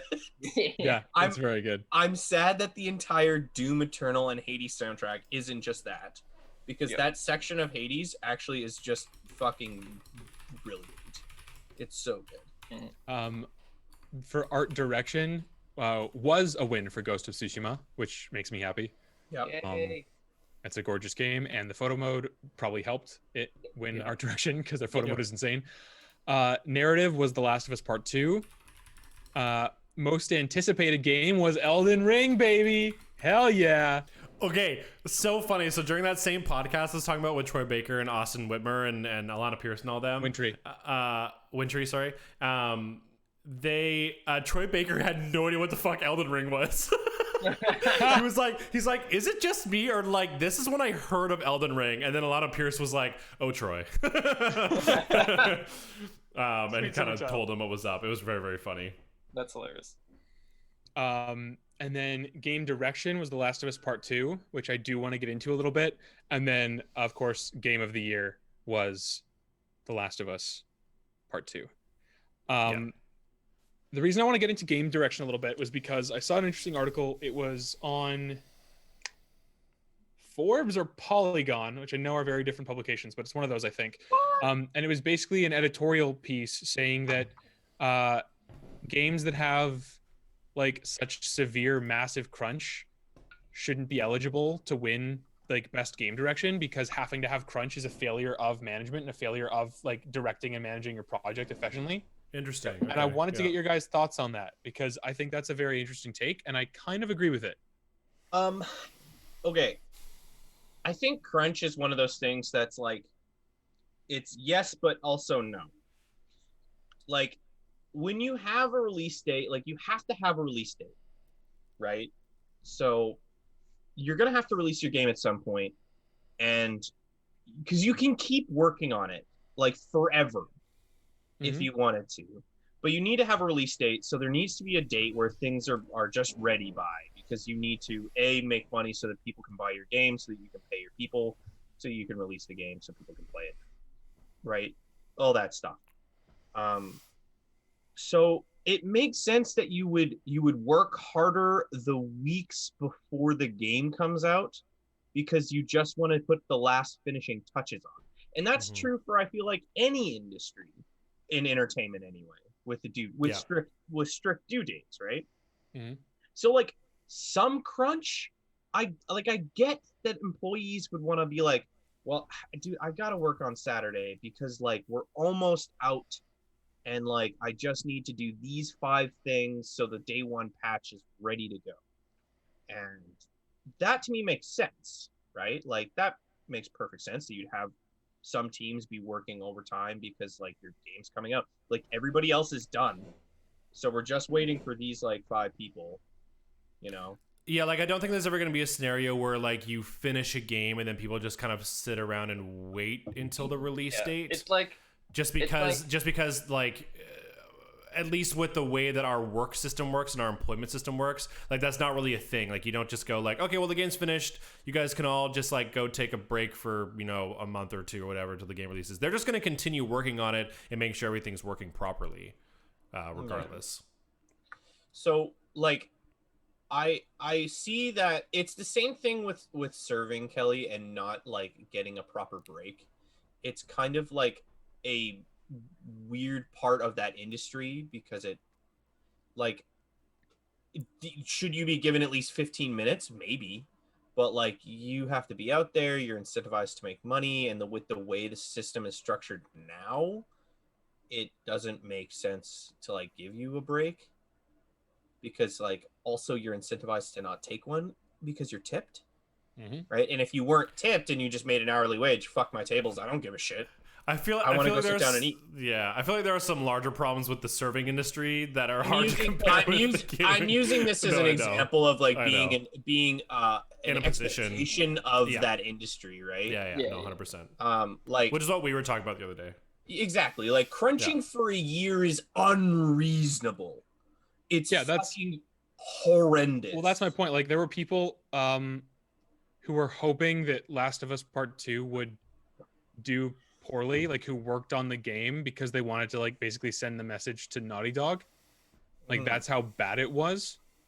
And that is a failure. Like that's a managerial failure to handle your project efficiently. Yeah. And if the award is specifically for best game direction, yes, there's the game direction of, you know, having the features work together and having the game feel cohesive and making sure the vision comes to life. But there's also the game direction that is like a man in the office telling the team what to do and when to do it and how to get it done, that you don't see the direct results of. You see sort of the abstract results of in the video game.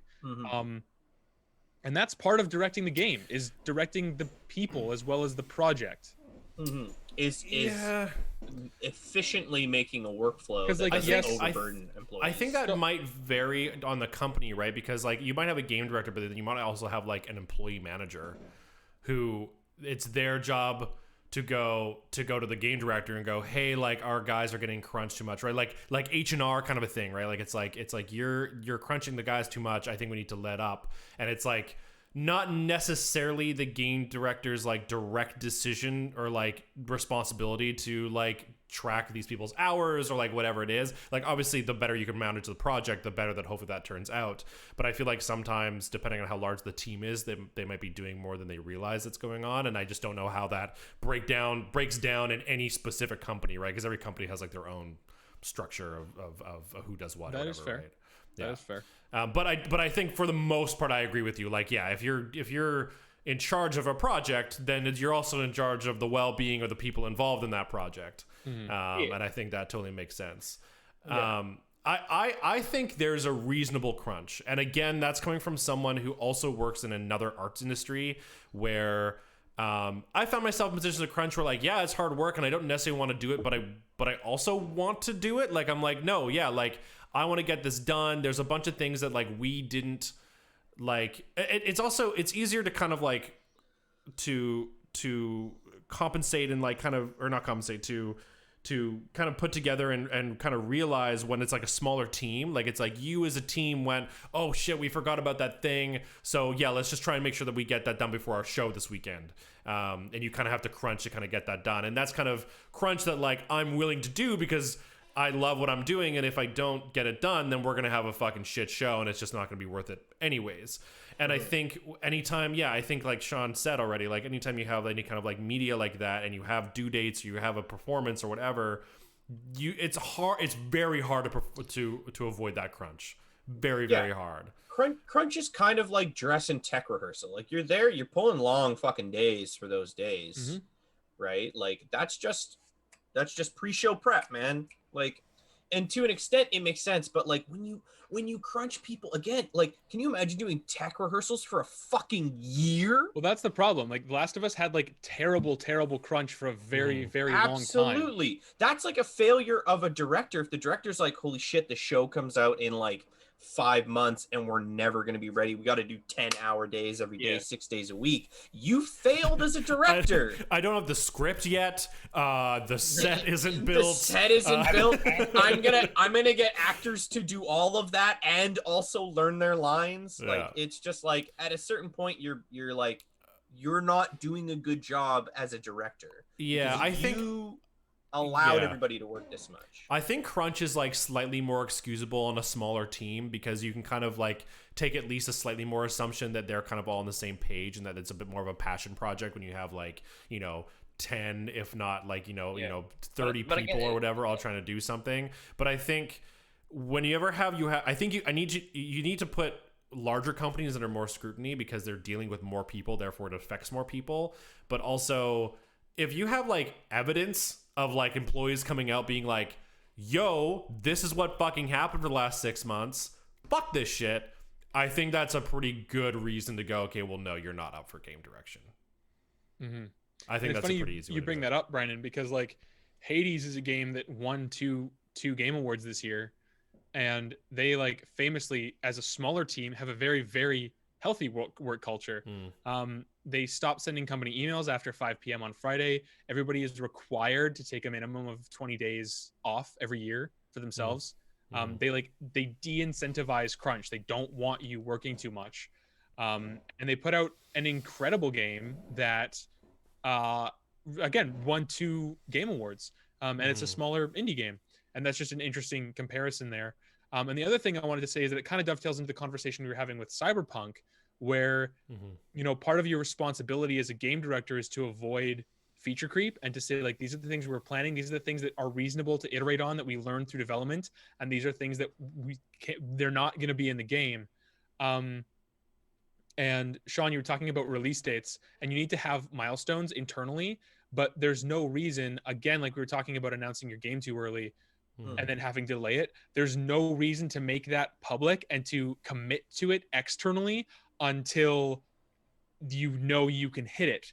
And if you're setting those dates too early and the team can't make that, that is still a failure of management.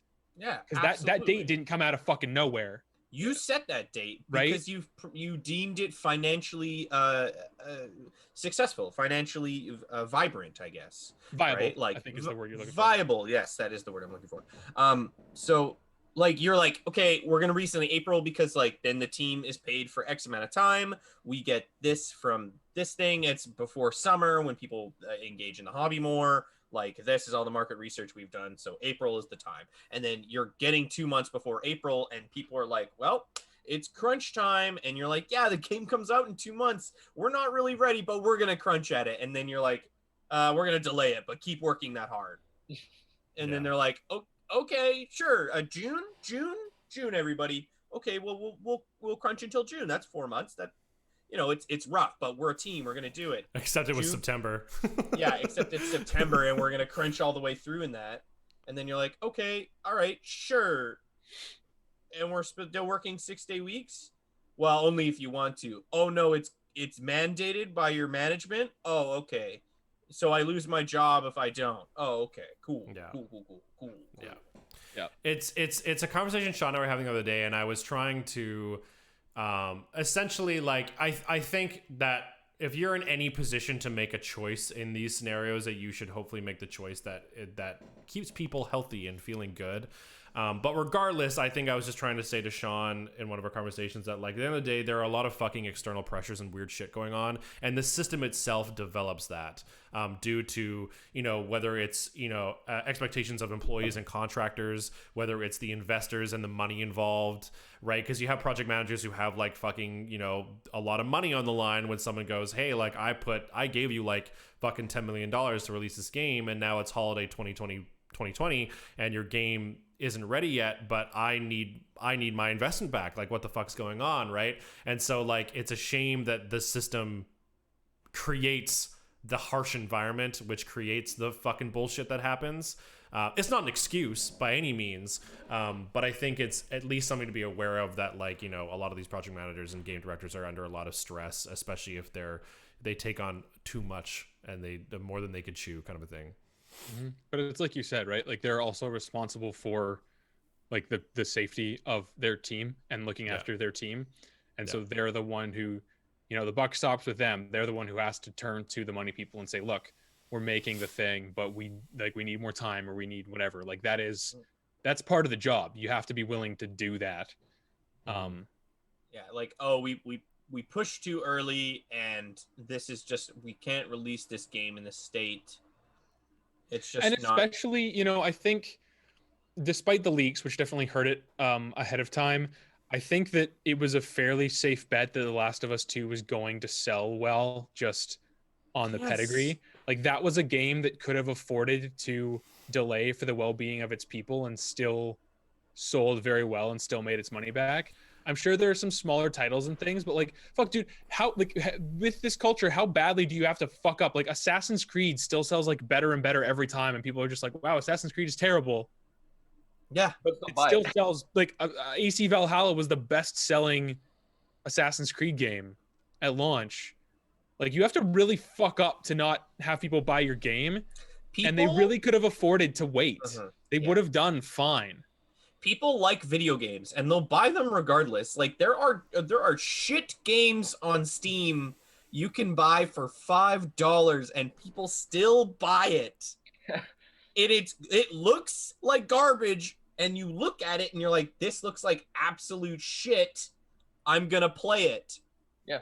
And I'm going to spend real money. And people will then spend that much more money on games that have like these AAA like game developers working on them who can wait a year. Their company's not going to fucking go under. On top of that, it's like well documented that if people are working constant overtime, their productivity goes down. So you're getting less work out of them for more money. Yeah. Yes. Oh. Anyway, it did win game direction, but I just thought that was an interesting sort of conversation. There's definitely a vision there that Neil Druckmann had, and there's definitely and his team. I know that somebody else was also like sort of the game director, and he was kind of the narrative director and stuff. There's like multiple people at that level, but his name is definitely the one attached to it. And love it or hate it, they definitely executed on that vision, and in that regard, it was very well directed. But the game industry needs to look at itself and examine itself a lot for a lot of the shit that it does. As much as it maybe isn't like, maybe at least if the credits might not be due, but like at least with the crunch, it looks like they released the game that they planned to release, unlike Avengers, Anthem, Cyberpunk, whatever, right? At least the crunch looks like it was worth it, if that makes any sense, or at least it did something. But yeah, still not good. I think something that I've commented on a few times, and I think it's still true, is that like the gaming industry is still so like young in the sense that it's still growing at such a rapid fucking rate. Like it's every fucking year it just expands like crazy because more people give a shit about games. Games are getting bigger. The money is getting bigger. Everything's getting larger all the fucking time.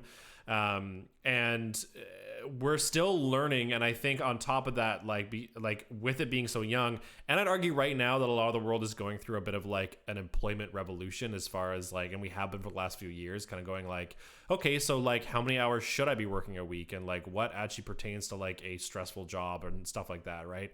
Like I've been lucky enough that I've been able to create the life for myself where I work under 30 hours a week, and I fucking love it.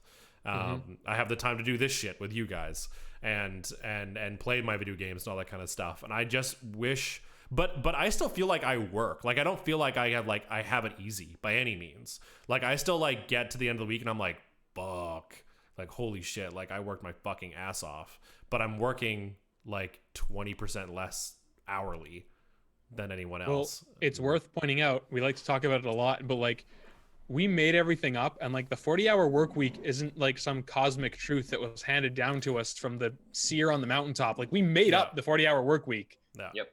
It doesn't mean that it's virtuous or has any value or that like that's the objective best way to do it. That's just the number we fucking came up with. Yeah. Yep. We pulled it out of our asses. We could have made up the 30-hour work week. We could have made up the 50-hour work week, but we decided that 40 was the and I think 40 made sense when that first kind of got like normalized, because like our economy is changing. Like people like make money different ways, and the way we spend money is different. And the way money just like moves around is very different than 60, 70 years ago. So, I would argue the economy was much simpler when that was first developed, right? And like this is a whole other conversation, but it's like, it was just very money goes into employer's pocket, that money goes into the employee's pocket, and that person buys a house and buys groceries, and like there you go, that's simple as it is. But there's so many other fucking weird things now.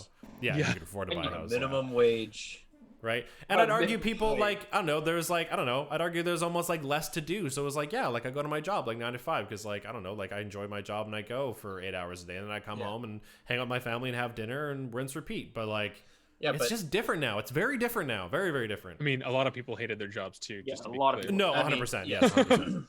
But also, like the 40-hour work week was also coming with the assumption that you had a housekeeper, that your spouse would just stay at home wife, and clean everything and cook all the meals and do all the shit. So and that when you got home from 5 o'clock, you could eat something. And I'd argue a 40-hour work week was smaller in comparison to people who like worked in like farms or like other agricultural things where it's like you just work all the fucking time because you need to, because you sustain food for your town or your village, your city or your state or whatever, right? So it's like when someone goes into the city and they go, oh yeah, you just have to work 9 to 5 Monday to Friday, and you get to go home and hang out with your family and you have weekends off. And you're like, yo, what, for real? That's fucking dope, right? But it's too much now. It's way too much. We don't need that much manpower all the fucking time. Yep. We have enough shit going on that we can sustain ourselves while also being able to just relax. Yeah, like more often. the fact, I sometimes think about this, but like this, again, we're getting totally off topic and I want to get back to this, but a little side note. I think about the fact that we have like people who are like overworked, like demonstrably working too much, and it's affecting their mental health. And we also have like a huge like homeless and jobless problem. And I'm like, if only there was something we could do that would help solve some of these fucking problems.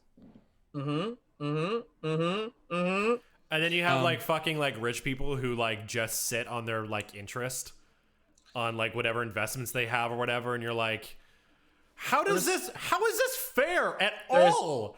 What? Actually, the rich keep getting richer and the poor keep getting poorer, man. Yeah. There's actually a study done that the richest, like people who take in six figures, like high $200,000, actually work more than 60-70 hour work weeks. Like the work week is insane that these people do. Not that they should still make that much money, but like they don't just like sit on their investments. I mean, they do, but yeah, they also this is really funny. Weird. My boss is watching the podcast and he just texts me. He said the Ford Motor Company advanced the idea in 1914 when it scaled back from a 48-hour to a 40-hour week. After founder Henry Ford believed that too many hours were bad for workers' productivity. The formation of unions helped to strengthen the idea of working 5 days a week as well. So there you go. Yeah, there you go. So it's the exact same thing. But the interesting thing about it is that because it's been around for so long, it's now viewed as virtuous, right? That if you try to say that like, oh, we should work less or we should find a new balance or whatever, that you're lazy or you just don't want to put in the work or whatever. But at the same time, you're expected to, be able to make your own food and do all these other things that you have to do. And you're supposed to be a self-starter, and you're supposed to be able to pursue your passions, and you're supposed to be able to like start your own company and like all these expectations, because like you were saying, Brendan, like the culture is shifting so much that the expectations that were on somebody who was working for the Ford Motor Company and working a 40-hour work week are very, very different than the expectations that are on people now. Yeah. But we've created the myth that 40-hour work week is the right way, and it's the virtuous way, and that it's the strong way, and it's the fucking all-American way or whatever, right? That like got to pull yourself up by your bootstraps and work those 40 hours, and then if you put in the time, you'll earn something. But it's you'll earn enough money to eat, to like support yourself. What the fuck? We have to pay for food? A combination with like, and again, this is my on the fucking ground. This is my last comment before we fucking keep going on this goddamn topic. I think the other thing is too is that like the more we advance and grow in population, like, I've seen so many articles about like a different agriculture projects where it's like, oh yeah, like these farms can sustain food for like the whole world, no problem.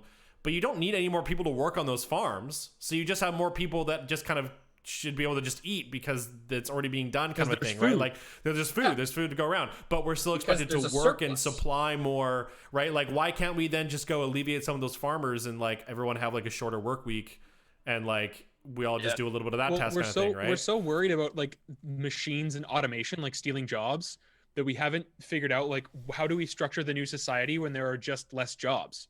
Like that's what we need to be thinking about. Yeah. When we're post scarcity. Yeah. Like if you think about any utopian society you've seen in any like sci-fi thing, nobody ever works because everything is just provided for them. And I'm not saying that we're there yet, but we need to consider that there is a path to people working less because there simply are more people and fewer jobs. That's just a fact. Yeah. And if there are more people and fewer jobs, and like you said, Sean, we're post scarcity, like we're provided for, then there's no need to work those 40 hours when you're doing it simply to work those 40 hours. Like world hunger doesn't exist because there's not enough food. Exactly. Right? It's not as big because we don't supply that part of the country. But I've heard a lot of people saying that like world hunger isn't even that big of a problem anymore because like so many companies were like, all right, let's send food to Africa and like whatever, and like now there's just fucking food everywhere. Obviously there are people who like live in the streets that don't get food and stuff, but as far as like places of the world having food, they got fucking food. No, and then the other point I was going to make is that like when you have systems like say Amazon where there's like a whole storefront of stuff, and obviously it takes someone's job to like go on there and like maintain it and like update the product and everything, but there's then no cashier. There's no cashier anymore, right? So we're finding ways to alleviate people's jobs. So why can't we just all fucking relax? Right? Like so much automated stuff. Like your theoretical sci-fi society, your utopia, is all about like cultural revolution and cultural development because people are free from the burdens of like needing to work to live. They simply are provided for and thus can push the culture forward. Yeah. And that like just do the things that you want to do, man. Like there's so much room for that. And it's weird because again, our culture is pushing that in a lot of ways, you know, pursue your passions, do the things you want to do. If you do something you love, you never work a day in your life. Like all that stuff. Could you imagine how much more we would have like explored space and shit if we all weren't fucking working like a 4-hour week all the time? Like you just have all these people who'd be working on like what's out there and just like fucking exploring and like doing like we'd have so much more info, applying the brains of every person on Earth to like fixing scarcity. Well, also this is a totally other thing, but like you never know, like there could be somebody who's like working like a job as a janitor somewhere to like provide for his family who would make a great fucking like NASA scientist. But he hasn't been able to go to school or fucking get those opportunities. We've got to get Will. But if he has access to like free education and is passionate about that and can just do that, he is then contributing to society in a different way that has nothing to do with earning his cash by scrubbing floors. Because something a Roomba could get done. Yeah, because he actually has like something very valuable to offer. And I'm not trying to dismiss janitors. That's just like the go-to example of the like lesser job. But if a job is worth doing, it's worth fucking paying somebody enough to live off of. That's a side note. If you believe that McDonald's should exist, then you believe that everybody who fucking works there should be allowed to own a fucking apartment. Bottom line. Agreed. I for one hate McDonald's, but I still think they should have apartments. I just want to get my before I later perjure myself and I'm like fuck McDonald's and everybody else. And my boss is just dropping the hot facts. He just said the ordinary weekly working hours in Sweden are stated to equal 40 hours. However, the actual average reported weekly working hours in Sweden fluctuated between 30 and 30.9 hours per week during the period of 2009 to 2019. In 2019, an actual working week amounted to 30.2 hours on average, which is nice. They're heading in the right direction. Europe's always got it. Well, not Europe, maybe not all of Europe, but let's go to Sweden. But again, then like, you know, if that's what's going to be happening, more people can be working for less hours and you start to alleviate some of that homelessness and joblessness. And then those people are contributing to society and economies in other ways. Yeah. It's just could you imagine if the economy was working a little more in that direction, that the four of us just had like a little bit more money to just like hire a few employees that just like worked like 15 hours a week? Yeah, and could just like help edit videos and like pull headlines and stuff, just like small things. Shoot footage, come up with ideas, be part of our writers table, whatever, right? Like we could just hire some people. But to me, hiring a fucking employee sounds fucking terrifying because I don't have the income to fucking sustain them. And I'm not going to expect someone to work like 10 hours, 15 hours a week, which is all I could afford to pay them, when that doesn't fucking pay for their groceries, for the rent or whatever. Yeah. Right? So I don't ever see us having employees unless we fucking blow up for some reason. And that sucks. I want to work with other people, but I can't do that. Yeah, like it makes collaboration easier if everybody is just taken care of, because newsflash, you're not one person who has to pull yourself up by your bootstraps. You live in a fucking society, and we only function because other people also fucking douche. I didn't build my fucking apartment. I'm not some pioneer who went out and built a fucking log cabin and handles my fucking farm. Like, we're fine with just buying food, but for some reason, other shit, it's like, no, you got to work for it. You got to build it yourself. DIY, like, no, I didn't make the fucking roads. I didn't build my fucking car. Like, no. I didn't grow Animal my corn. Life. It's fucking absurd. Grow your corn, build a log cabin, shoot your own meat. Like, Etc. doing it yourself is a good alternative when you don't have a lot of money. So I understand the context there where it's like, hey, like you could be saving yourself a little bit of money if you just kind of like try doing that yourself. But at the same time, like I don't have the fucking time to teach myself how to fucking do the things. And if I have the money, I'd rather just buy it because that's the convenience that our society creates. And it's silly. How are you supposed to do that? Work a 40-hour work week, live alone, cook all your own meals, clean all your own shit, and then go to bed and get 8 hours of sleep so you don't fall asleep at your job and get fired. And then also making sure that you're going to the gym because staying fit is important and you have to maintain an active lifestyle. Oh yeah. And you gotta like make sure that you gotta it's just, and then you gotta buy a house to build all this shit in. So you can do it yourself. Yeah, if you want to build something, you gotta have a workshop. If you want to have a workshop, you gotta build a shed in your backyard. If you want to build a shed in the backyard, well, you gotta get tools and wood. And if you don't inherit it, fuck you, orphans. Sean out. So ridiculous. Oh my god. Well. Anyways, on a fucking we tangent. down a fucking hole. We love video games. We do. Right. Rise up, comrades. Did you guys ever play Perfect Dark back in the day? The only one I played was Perfect Dark Zero for the 360. Was that the one that was shitty? Yes. Everybody hated? I think it was like relatively well received because it was like the launch title for the 360. But I think mostly not really. I know there was a Perfect Dark that everybody was like, wow, that wasn't good. I don't remember. Anyway, there's a new Perfect Dark. It's a reboot. It's coming out. Master Chief is in Fortnite. I don't want to talk about Fortnite anymore. There's a Cyberpunk car in Forza. Ninja's also in Forza. Oh, there's a Cyberpunk car in Forza? That's kind of fun. Yeah, there's a Cyberpunk car in Forza. To be fair, Cyberpunk designed a lot of their cars after real life cars, but then just kind of cyberpunked them up. Yeah, like there's a Porsche, and I know that Keanu Reeves' motorcycle company's motorcycles are in the game. Yeah, things like that. So we got some Warhammer 40k Darktide gameplay. I'm very excited. It's Vermintide in the 40k universe. I want to shoot chaos. Let me shoot some. I will play it with scum. Sean. I will play it with Sean. Yeah, I'll play that. If somebody buys it for me, because I just can't afford it, man. I don't know when it's coming out. Maybe I'll have money again by then. We can play it on PC. No one reacted. That doesn't help me at all. I'm buying it for PC because I want to play it with Kyle. Oh no, That's fair. I'll buy it because I want to play it with everybody else. That's true. What's okay, next? my laptop can't run it. Kelly, we'll buy you a PC and then you can buy it. Devolver announced Loop Hero, which is like a little dungeon crawler kind of thing. It looks like it uses cards in a turn-based battle system. It's kind of cute. It's a Devolver little indie game. I remember that. Yeah. Chia, a cute island adventure game. It like takes place on some little island. You can like enter coconuts and animals like prey style. Oh yeah, it was really weird. Yeah, you played as like a bunch of kids. I think you played as a kid. I think. Do you like customize? Because there was a bunch of different kids, so unless it's like a custom character. Yeah, because I think like the character's name is Chia. I think. Oh okay. I think. Sea of Solitude is coming to Switch, and it's kind of like a remix version. It's fun. Cool. They just announced this morning Among Us is coming to Switch. Oh, sick. Yeah. That's a good Switch game. That's a very good Switch game. Yeah. It is. Shady Part of Me was shadow dropped. Shady Part Perfectly of enough. Me. It was that like indie puzzle kind of sad game. That looked really good. Sort of monochromatic. Yeah. Cool. I'm interested. Nier Replicant, we got to see gameplay, which is kind of like like a remixed kind of remaster version of the original Nier.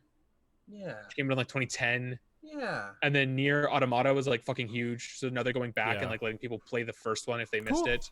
Sweet. Also, I forgot this, but Nier is set in the same universe as Drakengard, and I'm very confused about it. I don't know what Drakengard is. I don't know So Dragon Guard either. Drakengard's a really old, kind of good, but also kind of very bad game where you like ride a dragon. Weird. And it's like set in this universe where like people make pacts with magical entities and then they have to like give up part of themselves. Like the main character is mute and he has this tattoo on his tongue because when he made a pact with the dragon, he had to give up his voice. And there are levels where you're like on the ground slashing people, and there are levels where you're flying around in the air with the dragon. But the cool thing is, in a lot of the ground levels, you can like call the dragon and do these like sweeps, and there's like huge masses of armies below you, and you like burn them in like straight runs as a dragon. Damn. But it's also boring because it's just way too long, and there's like a whole bunch of bullshit, and the levels are just like defeat 7,000 enemies, and also this map is huge, and fuck you, and if you die, you have to start again. And yeah, it's in the same universe as Nier apparently, just like thousands of years later. Kelly, I'm constantly shocked by how much you know about games that I've never fucking heard a single thing about. Same, Yeah, dude. there's a dragon. You're like, yeah, Dragon Guard. I'm like, I don't know what it is. He's like, well. I played a lot of Drakengard. The main character's got a PS2. tattoo in his fucking tongue and he's mute. And you're like, what the fuck? He's got a dick the size of a longboat. There's a guy who's bald. He gave up his hair. There's a guy who gave up his singing voice particular. He's got a tattoo across his neck. It's a whole thing. Speaking of dragons, though, Century Age of Ashes was revealed for 2021. It's a dragon dogfighting game. That looked kind of cool. And I am very in. The gameplay, I think Julie was saying the gameplay looked very similar to like the Battlefront 2 dogfights, but you're just riding a dragon instead. But you're riding a dragon, bro. Yeah. I'm fucking in. Yeah, it looked really fun. It's a PC exclusive. Sephiroth. Fuck you. Sephiroth comes to Smash. Very stoked. Very hyped. Obviously, Sephiroth is a big fucking deal. He's like the video game villain. He's Sephiroth. Obviously, he's Sephiroth. He's the Sephiroth of Final Fantasy. He's the Sephiroth of Dark Souls. But Dark Souls of Sephiroth. The thing that's like weird is like, you know, Nintendo still has some of like their own characters they could pull from, and we already have Cloud. And on top of that, like Final Fantasy is so huge that it's kind of weird that we got a second character and he's also from 7. Mm-hmm. I know 7 is a big fucking deal. Yeah. But like when Final Fantasy is this big thing and like every game is like a different universe and a whole new thing, you would think that they might want to get like another representation from like a different corner of Final Fantasy. I think that Nintendo really loves doing the hero villain thing, which is why I was stoked for it. Is because there's a bunch of heroes in the game, and then all those heroes have their villain in it. Yes. And I think that's why Sephiroth is such a cool choice, because it's like, oh yeah, no, of course you have a Cloud, fucking put Sephiroth in. Because now, like, I don't think we'll get another Final Fantasy character. I think they're done with that. It's Cloud and Sephiroth. Because I agree with you, because they could obviously do like Squall or something from Final Fantasy VIII, or Goofy, or Goofy and Donald and Sora. They could do Sora. I would legit see Sora happen. But I would be shocked for them to do anyone else outside of Final Fantasy VII other than Squall, just because, like, to be honest, I don't know anyone else who knows any other Final Fantasy characters unless they're like diehard Final Fantasy fans. Which I would argue that like Smash's goal is to bring in characters that like everyone knows and loves. Yeah, it's to transcend that particular popularity. Because like I know some people who are obsessed with Final Fantasy 15 and they love the main cast in that game, but like from that, I don't know anyone else. Like I don't remember their names. They're relatively forgettable. Noctis, Ignis, Gladiolus, and those ones. What's the young one? I want to pitch an Echo like the fighter. main character. No, Noctis is the main character. The kid. Kid. Yeah. I can't remember. Oh my god, I haven't even played the game, but I knew their names. I do plan on looking that game again because I do own it and I did have some fun. That's really gonna bug 15? me. Wait, 15. Yeah, 15. Yeah, it was okay. Remember Gladiolus and Ignis, but I can't remember. But I don't think they'll add anybody else. Like I'm going to chop vegetables for. It would be he's like the Michelangelo of the group. Yeah, there'd be like this. It'd be like Squall, or it would be like maybe someone from Final Fantasy X, because 10 was like really popular. But Final Fantasy 7, like people who don't play Final Fantasy 7 know most of the cast from that game. Yeah, that's fair. I know, and like 7 remake is like the new hotness right now. Yeah. So exactly. I get it. So we can expect Shadow the Hedgehog any day now.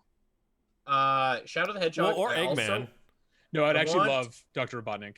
Yeah, I want love Zero so bad, or X. X would be the easiest Echo Fighter. Just fucking make Mega Man, just but taller. Mega Man, but a little bit taller. Yeah, exactly.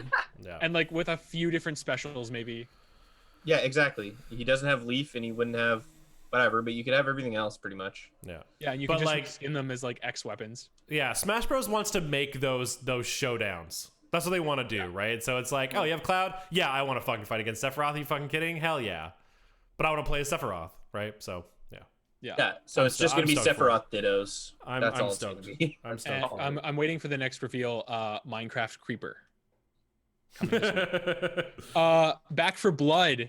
Yes. In other words, Left 4 Dead. Left 4 Dead 3. Left 4 Dead 3. Yes. Yeah. Very good. I will play it almost simply for nostalgia's sake. Oh, like, guys, we're hanging out. We're playing Back for Blood. I will play it because yes, Amazing. That game will We're be playing the amazing. shit out of that game. As much as I don't give a shit for most zombie games, Left 4 Dead is just too fun. It's just too fucking fun. Get out of my life. You're good. Yeah. You're done. You're good. You're I fired. think you're in my Brandon. house, actually, Sean. Hey, bitch. I'm going to set fire to this house. And they have big giant zombies now, and that's fun. Yeah. That thing looks so fucking cool. Yeah. Very, very What's wrong still. with just having bigger Yes, John. zombie? Bigger, yeah. We said it's good. What? Nothing's What's- wrong with it. Stop What's trying to wrong pick with fights. having... Okay, wrong, let's Brandon? keep going. Huh? I gotta go soon. Let's keep All going. right. Hood Outlaws and Legends got a May 10th, 2021 release date. Oh, yeah, yeah. let's Very delay it. excited. I'm Let's very excited delay if it. it ends up coming out that day. Again, even if it's bad, I'm gonna play it. Focus Home Interactive, I have a love-hate relationship with, but I think they always have really good ideas. And if it's basically like if For Honor is you're all playing as fighters, I feel like Hood is you're all playing as rogues, and I'm fucking down. I'm fucking into it. I'm fucking doing it. It's happening. Scavengers is a free-to-play shooter. I don't even remember what it looks like, but it exists. Neither do I. I Oh, it kind of has a Destiny feel to it, but yeah. Callisto Protocol was announced. Didn't they come out saying? Trailer. Yeah, didn't they come out saying that they just wanted to make the most terrifying game ever? Like that was Yes. literally Yes. their goal. Yes. It's Dead Space. And the guy who worked on it, yeah, he has like a history. He worked on Dead Space and stuff. Yeah. It looks very good. Looks very, very I good. think I'd it's love to that play it same together on team, stream or isn't it? something. Well, the team was shut down. They might have reformed, but they were closed by EA because they were purchased by EA, and that's why Dead Space 3 kind of sucked. Yeah. That's a game I'd love to like purchase and then have all of us just like on stream and we just like play through it or whatever. I think that'd be a blast. Fuck yeah, dude. Open Make Sean play Roads. It's a new game from Annapurna. It's like a mother-daughter road trip. It's got like a hand-drawn kind of art style. Looks cute. Mhm. Well, it was interesting because the environments were 3D, but then they were hand-drawn. Yeah. And the was cast cool. is who the fuck was it? Who was the person who played the mom? William Defoe. and the kid, William. It's Dafoe. it's Willem. Yes, that's Not what I said. William. William Defoe. It was someone specific who was I missed any casting stuff for that. So. it's Carrie Russell. She was a big actress in the 90s. She's Kurt Russell's wife. Oh, sick. Yeah. Sweet. I need more coffee. She hasn't done something. She essentially like retired from acting when they got married, and so like it's interesting that she's That's really cool. doing that. I'm pretty sure that's her anyways. Disco Elysium Final Cut is like a Oh no, I'm a respect fucking idiot. Sorry. Carrie Russell is the girl who played the love interest in Rise of Skywalker for Poe. With the helmet. She gives the coin to, Yeah. to Poe. Also cool. But yeah, Disco Elysium Final Cut. It's going to be adding voice acting to all quests and additional content because apparently like some stuff wasn't voiced before, like budget stuff. It's an indie game. Anything was voiced before. I thought there might have been some, but I could be wrong. Anyway, everything's voiced now. Cool. Which is cool, and it's a free upgrade if you already own Disco Elysium. Very good. Yes, Andrew lateral Felicity, you're loop. correct. Your Felicity. Was it Felicity Blizzard something? I think there's a B. No. Anyway, in a double whammy from BioWare, we got a Dragon Age 4 trailer, and they told us that Mass Effect still exists. Yep. Cool. More Mass Effect. Yeah, Sean, I don't know if the Mass Effect trailer was. I don't know if it was her. I just know it was. It was person Liara. of her. Was it Liara? It was 100% Liara. Why do you say it's Liara? Because it's an Asari, and she picks up the N7, and she smiles, and it's Liara. I don't know what else to tell you. Okay, I don't think it's Liara. Watch the trailer. It's Liara. Why would you tease that? Why would you do it? Because Everybody I've if we're online said it doing was Liara. posts, did they say it was Liara? No, everybody I've seen online. Oh, say okay. Yeah, Well, because doesn't Andromeda take like a long time random after? strangers, but not Sean. Yeah. I'm not believing them. Okay. It's 100% Liara. Well, doesn't Andromeda take place like quite some time after? Yes, but we're not returning to Andromeda. That's the N7 is Shepard's thing. Yeah, they're doing like the Yeah, general they went back consensus to is they're doing like basically Mass Effect 4, Yeah. and they're like Oh, ignoring okay. Andromeda, They're like not they're going going- back to because nobody Okay, liked okay, Andromeda, okay, and so okay, they're just okay. pretending it doesn't exist. That's Okay, why it's okay. Liara. I still don't think it's Liara. I don't think it looked like Liara. I don't think it looked like Liara. Wait. Are you? I don't want to engage. Yeah, and then there's a trailer for Dragon Age 4, which means I probably should play Inquisition now. I should probably just fucking do it. I should just finish Just it. get it over with. Have you Kelly. played the other ones? You should play the Kelly? first two because they're better than Inquisition. I played the first one and not finished it. Here's the thing. I've got the first one on my 360, and they just announced a Mass Effect trilogy remaster. I've got the same thought process.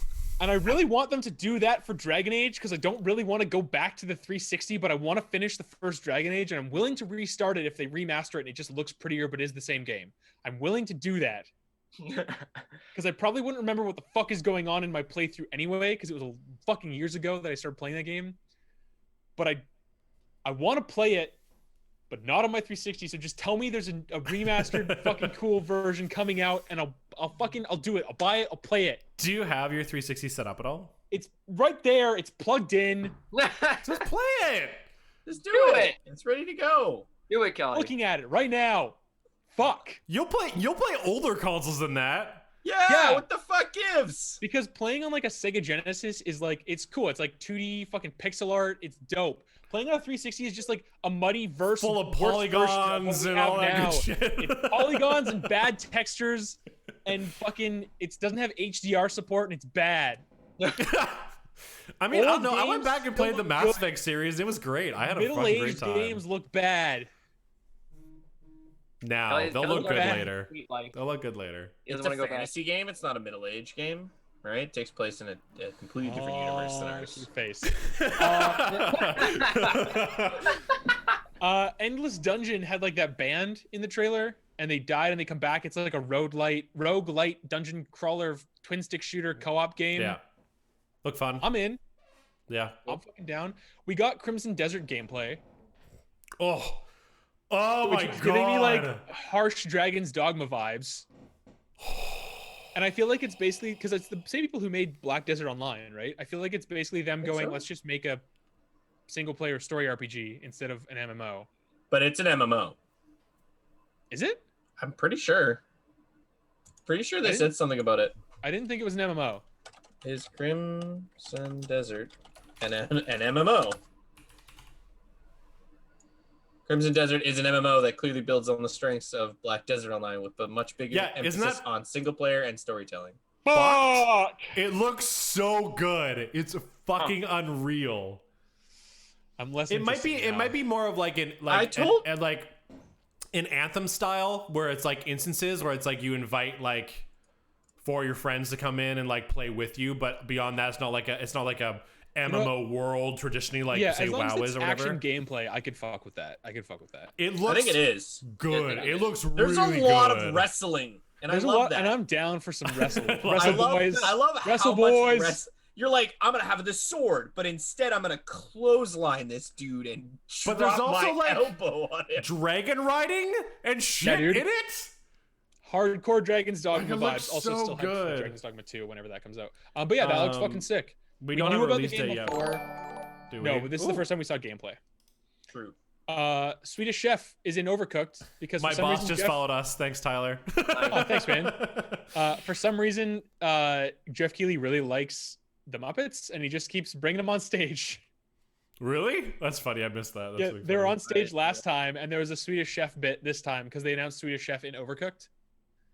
Oh shit! That's like cool. a character you can play. Yeah, and they were. I think they announced Untitled Goose Game last year or something, like something weird. There's like an expansion with that. I don't know. There was like Muppets on stage.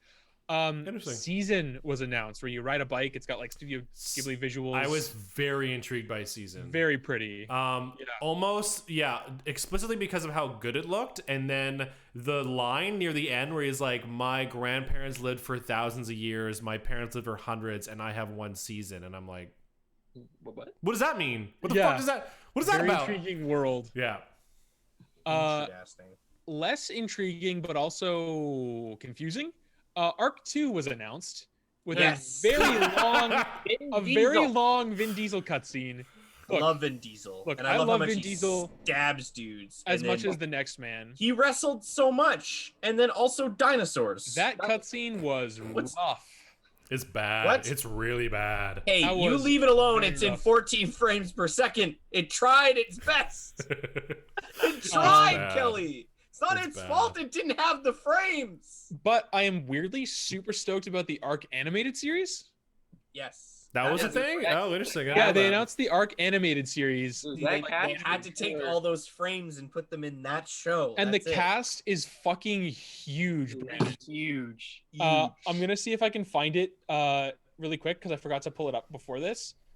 Yeah, Arc animated series cast is like the first fucking thing because it's fucking wild. Let me see if I can get this list. There's like 13 people. Unprecedented voice cast including Gerard Butler, Michelle Yeoh, Madeleine Madden, Elliot Page, David Tennant, Jeffrey Wright with Russell Crowe and Vin Diesel. Vin Diesel. What the Dude, fuck? Alfred's. What the hell? That's really cool. It's an animated series about people riding around on dinosaurs and fighting each other, and David Tennant is in it, and I'm fucking so down. Yeah, and Vin Diesel gets to say, I don't have friends. I have a clan. I have family. I'm gonna watch I the have a shit out of tribe. this. Familia. I'm not gonna touch Arc 2, but I'm gonna watch the shit out of the animated series. I'm going to touch Arc 2, if only to throw it out my window and say, goodbye, game! That's just wasted money, man. It's just Well, I'm not weird. Fall Guys season 3 was announced. It's wintry. You got little abominable snowman suits and fucking Santa Claus outfits, and it's fucking jolly. We need to play it for our Christmas stream I agree. for sure. Don't tell me what to do. We got a new trailer for Outriders, which is cool. Square Enix published People Can Fly as the developer. It's a co-op looter shooter on an alien planet. You got some class-based abilities. Right. Right. I think it looks pretty fun. I've watched a few like dev diaries, a couple breakdowns, some preview stuff. It seems like it's got the bones to be a pretty fun like co-op game to party out with some buddies and fight some hordes of weird aliens. Always a good time. Probably will pick it up when it goes on sale. I see that being a thing. Yep. Evil Dead was announced, the game. As soon as I saw that trailer, I was like, how is this not a thing already? Like, Yeah, dude. Yeah, right? It's going to be great. he's like a medieval he's knight. cameoed. So good. He's cameoed in so many other like thriller horror games, and I'm like, Yeah. okay, why doesn't he just have his own? This is I feel fun. like it's gonna be kind of like a Friday the 13th situation where like it's not technically the best game, but it's just gonna be a good time. Yeah. You know? Well, I just love that there's like the medieval knight, like they're actually using the movies and it's weird Yeah. and it's going to be stupid. And Yeah. yeah, I'm going to have a chainsaw hand. Shotgun. Mm-hmm. Ghosts and Goblins Resurrection for Switch, which is kind of neat. I don't love the art style, which makes me kind of sad because I like the original Ghosts and Goblins. But Isn't it essentially the same art style, but it's just like cleaned up essentially? Like it's just less pixelated. Like it looks kind of weird because it's like updated. they didn't update it in a way like they could have gone a different direction with it. Right. It looks too like clean and flat to me. The fuck is this game?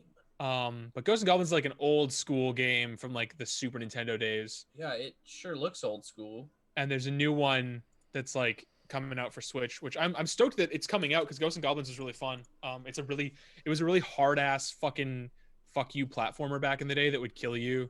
It was the Dark Souls of platformers.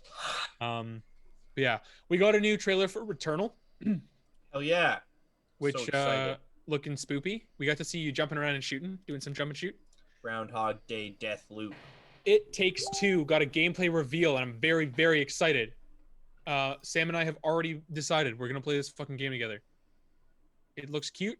It looks fun. It looks zany. Does You look get to very ride cute. giant spiders, which I don't know how Sam's gonna deal with that, but that's okay. You're doing all We'll kinds deal of with that fun. when that comes. You have to And fix you know your what? relationship. Joseph Ferris is a crazy fucking dude, but I respect the hell out of him that he is so Fucking dedicated Crazy. to making like co-op only games. Mhm. He's like, no, this isn't a game you can play with friends. This is a game you have to play with friends. And if you buy one copy, you get a second copy for free because you need 2 copies to play the game. Very fun. Very, very fun. Joseph Ferris is a cool fucking dude. I respect I the was hell out of him. after playing their first 2 games, I was very intrigued by this one because I think the thing that what was the last one? A Way Out? Way Out.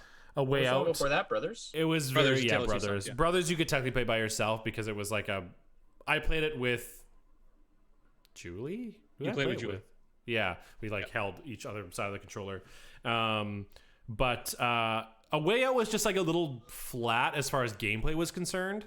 Like it was just kind of like rinse, repeat the same stuff. It was still very interesting and very cool. It was like I said to Sean, it was like the parts in Gears of War where it splits your party in two, but just like a whole game. It was just like you're doing the same thing, but just like on two other sides of the wall kind of thing. But this one looked really fucking good. Like all the different fucking things they showed in that game trailer, I was like, what the fuck? Yeah, okay, I'm in. It's like so much fun. Yeah. Well, the thing is, I think with The Way Out, they were trying to figure out ways to create puzzles and scenarios that required two people, and I think they've just learned a lot and are pushing that forward.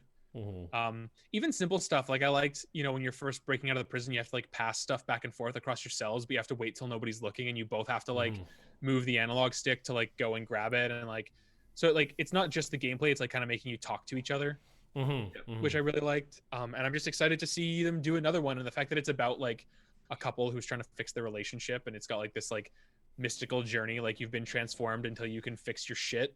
Super fun art story style going on. Like, like it looks like a blast. Really into it. Super Meat Boy Forever got a release date of December 23rd, so that's coming out real quick. Oh, I didn't know they were doing another one. Wow.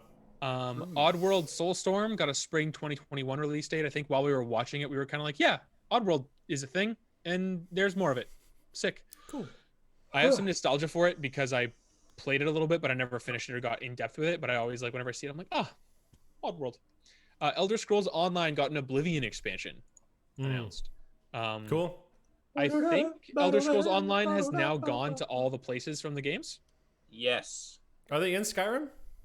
Yes, they have. They had Skyrim. I think the last one was Skyrim, or the one before that. They've done Skyrim. They've also done ones that aren't in games, like they did elsewhere and stuff too. Oh yeah, like they're beyond the main. But I think they now have also hit all of the cool. That's pretty fun. That's pretty fun. Monster Hunter Rise got a trailer. Good for it. Among Us got a new map. Woo! Oh, okay, but it's like more than just a new map, though, dude. Yes, it is. Holy shit! Hit us, Brandon. What's up? So there are some more like traversal mechanics. So there's like ladders and like moving platforms now. So it's a little more awkward and harder to kind of like get from like section to section in the map. One of the things that I thought was huge was that after a meeting, you can choose where to start on the map. Yeah. Which is like, that's going to change up so much shit, because then you can strategically be like, well, I'm going to start on this side of the map, and like, so I can get to this room quicker, or like whatever, and like, or like trick them into this, or I know there's an event there or whatever, right? So that's gonna be really, really interesting. There was something else that was in that trailer that was really interesting too, and I'm trying to remember what the fuck it was. All I remember is the guy with the monocle. He just eye blasted some dude. Oh yeah, so yeah, there was a bunch of new costume pieces, like lots of really fun stuff, like actual like full costumes for you, as opposed to just like the shirt and the top part or whatever. But no, yeah, the thing I noticed is that one character, their costume was like a half cyborg thing with a big red eye, and then when he did the kill, it like used his costume to do the kill animation. He like shot a laser from his eye. I was like, oh, that's cool, like some actual consistency in like the style and like what costume you pick and stuff. I thought that was kind of fun. I don't know how accurate that be. It might just be that like that costume lined up with that kill animation, but yeah, and the map just looked like a lot of fun. I feel like there was something else about the map too. Oh, just some of the new tasks looked really interesting. Like one of them was like a garbage pail, and you had to like shake the fucking garbage pail to get the garbage out. And then like another one was like a diamond, and you had to like shine the diamond or the ruby like clean and stuff. Yeah, it just looked really, really fun, and I'm excited. Yeah, so I had to murder some people in that plane. Oh yeah. Equally exciting, Scarlet Nexus got a summer 2021 release date. Huh? Yay! Just Cause Mobile was announced, which is a weird choice. Whoa, what? Really? That's fucking weird. Yeah. Looks like it's got like co-op, and it's like a weird top-down isometric shooter. Yeah. Very bizarre. Very bizarre use of that IP, I think. We got our first actual look at the gameplay of Ruined King, a League of Legends story, which is the single-player like RPG that takes place in Runeterra, like in the League of Legends universe. I'll be right back. It's got like turn-based combat. It's pretty chill. Huh, interesting.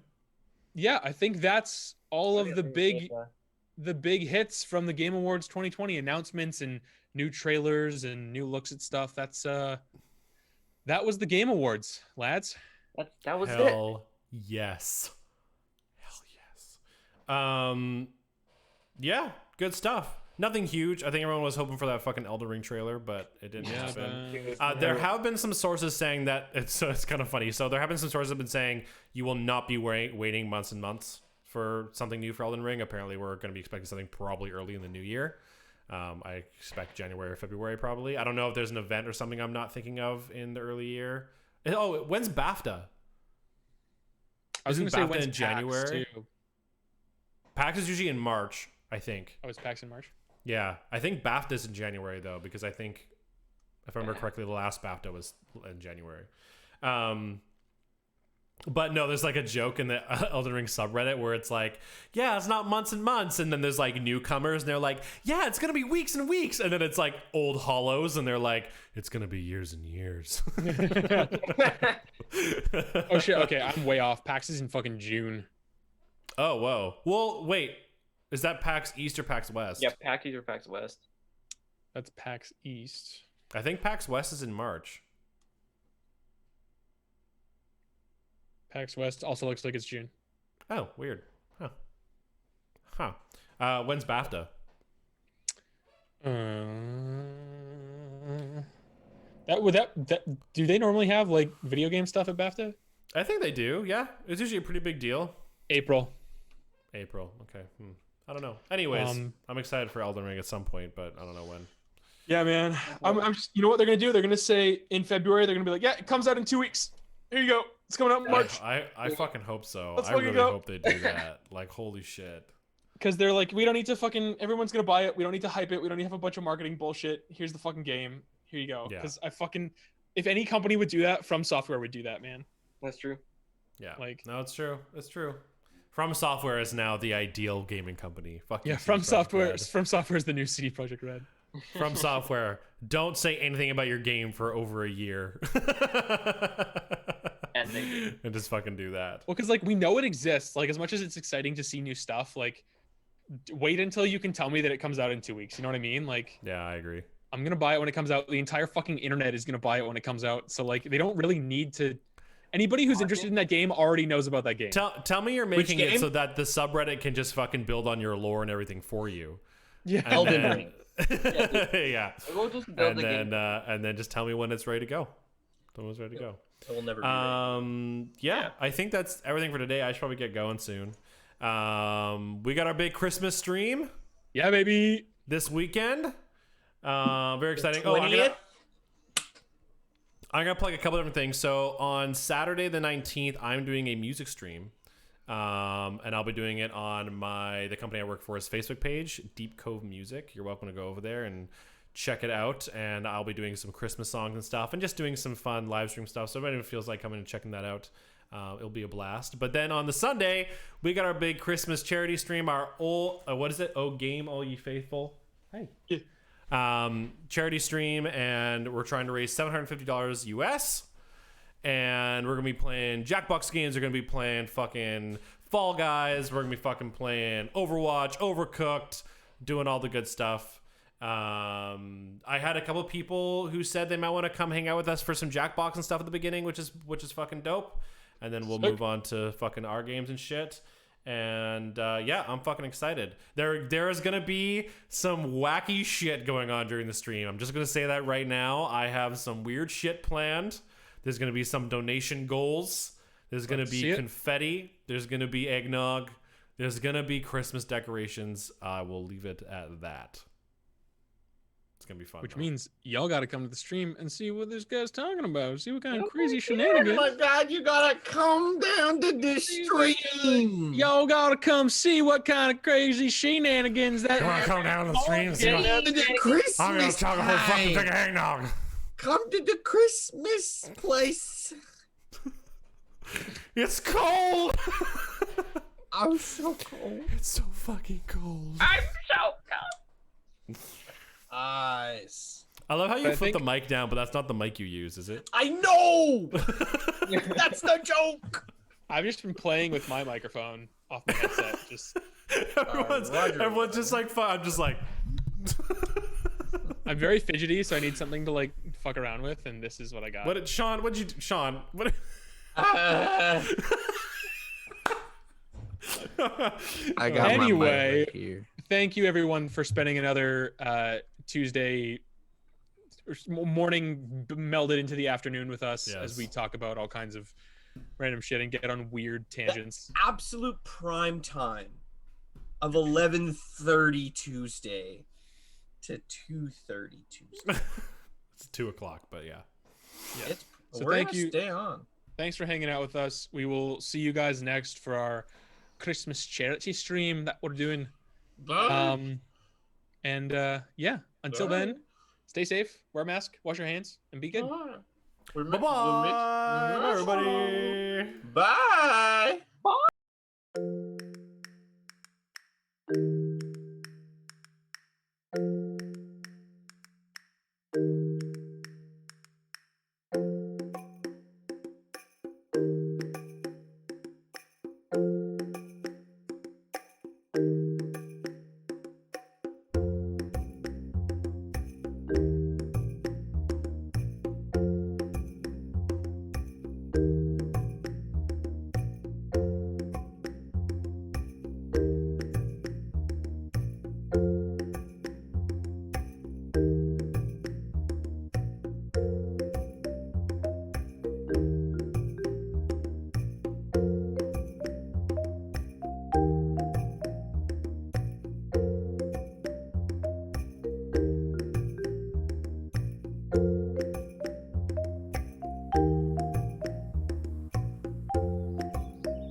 Thank you.